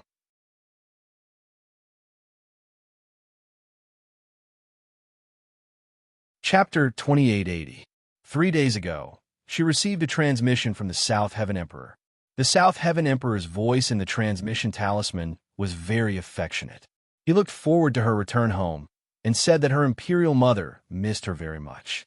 He also said that he had received her letter and had made proper arrangements for the families of the 2 maids. He also taught Ji Tianyue a lesson. He said that he owed her too much these past few years and asked her to return home. He also said that it was not right for a princess of a clan to keep floating outside. He also renovated her palace and bought her many dolls. Ji Shunyue used to yearn for these favors, but now she felt completely cold inside. The love a monarch had for his children was not much different from the love he had for his concubines. It was also filled with calculations and gains and losses. Perhaps this was the norm for the royal family, but she could not get used to it. She did not fit in with the royal family. So she flatly rejected her father's invitation and closed the message talisman. Everything had been investigated clearly. She would not easily return to the inner court of the palace in the future. As for her mother, her father had been treating her well recently, so she did not need to worry. It was already late at night. She was about to get up when a sleep-talking voice came from the palace. "Big sister, third sister." It was followed by soft sobs. Ji Shunyue paused and lowered her eyes. In the past 2 days, Ji Tianyue had often unconsciously called out to her when she was asleep, followed by crying. In the past, Ji Shunyue could not bear to see her being wronged. They were nearly 3,000 years apart. If Ji Shunyue had married early, her daughter would have grown up to this age. So her feelings for Ji Tianyue were actually very complicated. The eldest sister was like a mother, but also like a mother. Every time she came back, she would give the little girl the greatest care, but she did not expect her to be an ingrate. Now, the little girl's crying could no longer move her. However, she was still a little girl that she had loved for hundreds of years. Even though she had seen through her true colors and completely let go of her, she still felt a little upset. Ji Shunyue paused for a moment and smiled. It was unknown whether it was mockery or sarcasm. She turned around and disappeared. In people's impression, the place where a sword was forged must be a fiery place, because the forging of a sword required extremely hot fire. Some even said that the sword forged from magma was the sharpest. However, the hidden sword villa was built on top of a snowy mountain with a 10,000-year-old glacier, Snow Dragon Mountain. This mountain was extremely steep, reaching straight into the clouds. If you want to go up this mountain, you can't walk. You can only fly. Therefore, even if the people of Hidden Sword Manor were just maids sweeping the floor, they would still have extremely high flying skills. The Hidden Sword Villa was usually extremely mysterious. The mountain gate would not open once in 100 years. There was a barrier on the mountain. When a mountain gate was closed, no one could go up. Therefore, the Hidden Sword Manor was usually a secluded paradise. Outsiders only heard of its name and rarely saw it. According to the master of the Hidden Sword Villa, this was the only way the people in the villa could focus on forging swords and not be disturbed by external affairs. Only when the divine sword chose its master would the gates of the Hidden Sword Manor be opened for a day. On that day, as long as the divine sword had the corresponding skills, they could enter the mountain gates to seek the divine sword. The divine sword would choose its master on that day, and then everyone would be thrown down the mountain together, and the gates of the manor would be closed again. Of course, the Hidden Sword Villa was not a fool. They would give away a treasured sword that they had painstakingly refined for hundreds or even thousands of years. After the divine sword chose its master, the sword master would have to pay a certain price in exchange. You're tuning in to the Romance Rendezvous YouTube channel. We're so grateful for your support, and don't forget to subscribe to join us on this incredible journey through captivating stories. Your generosity through donations truly makes a world of difference, as it's the primary source of revenue that allows me to expand and enhance this channel for you.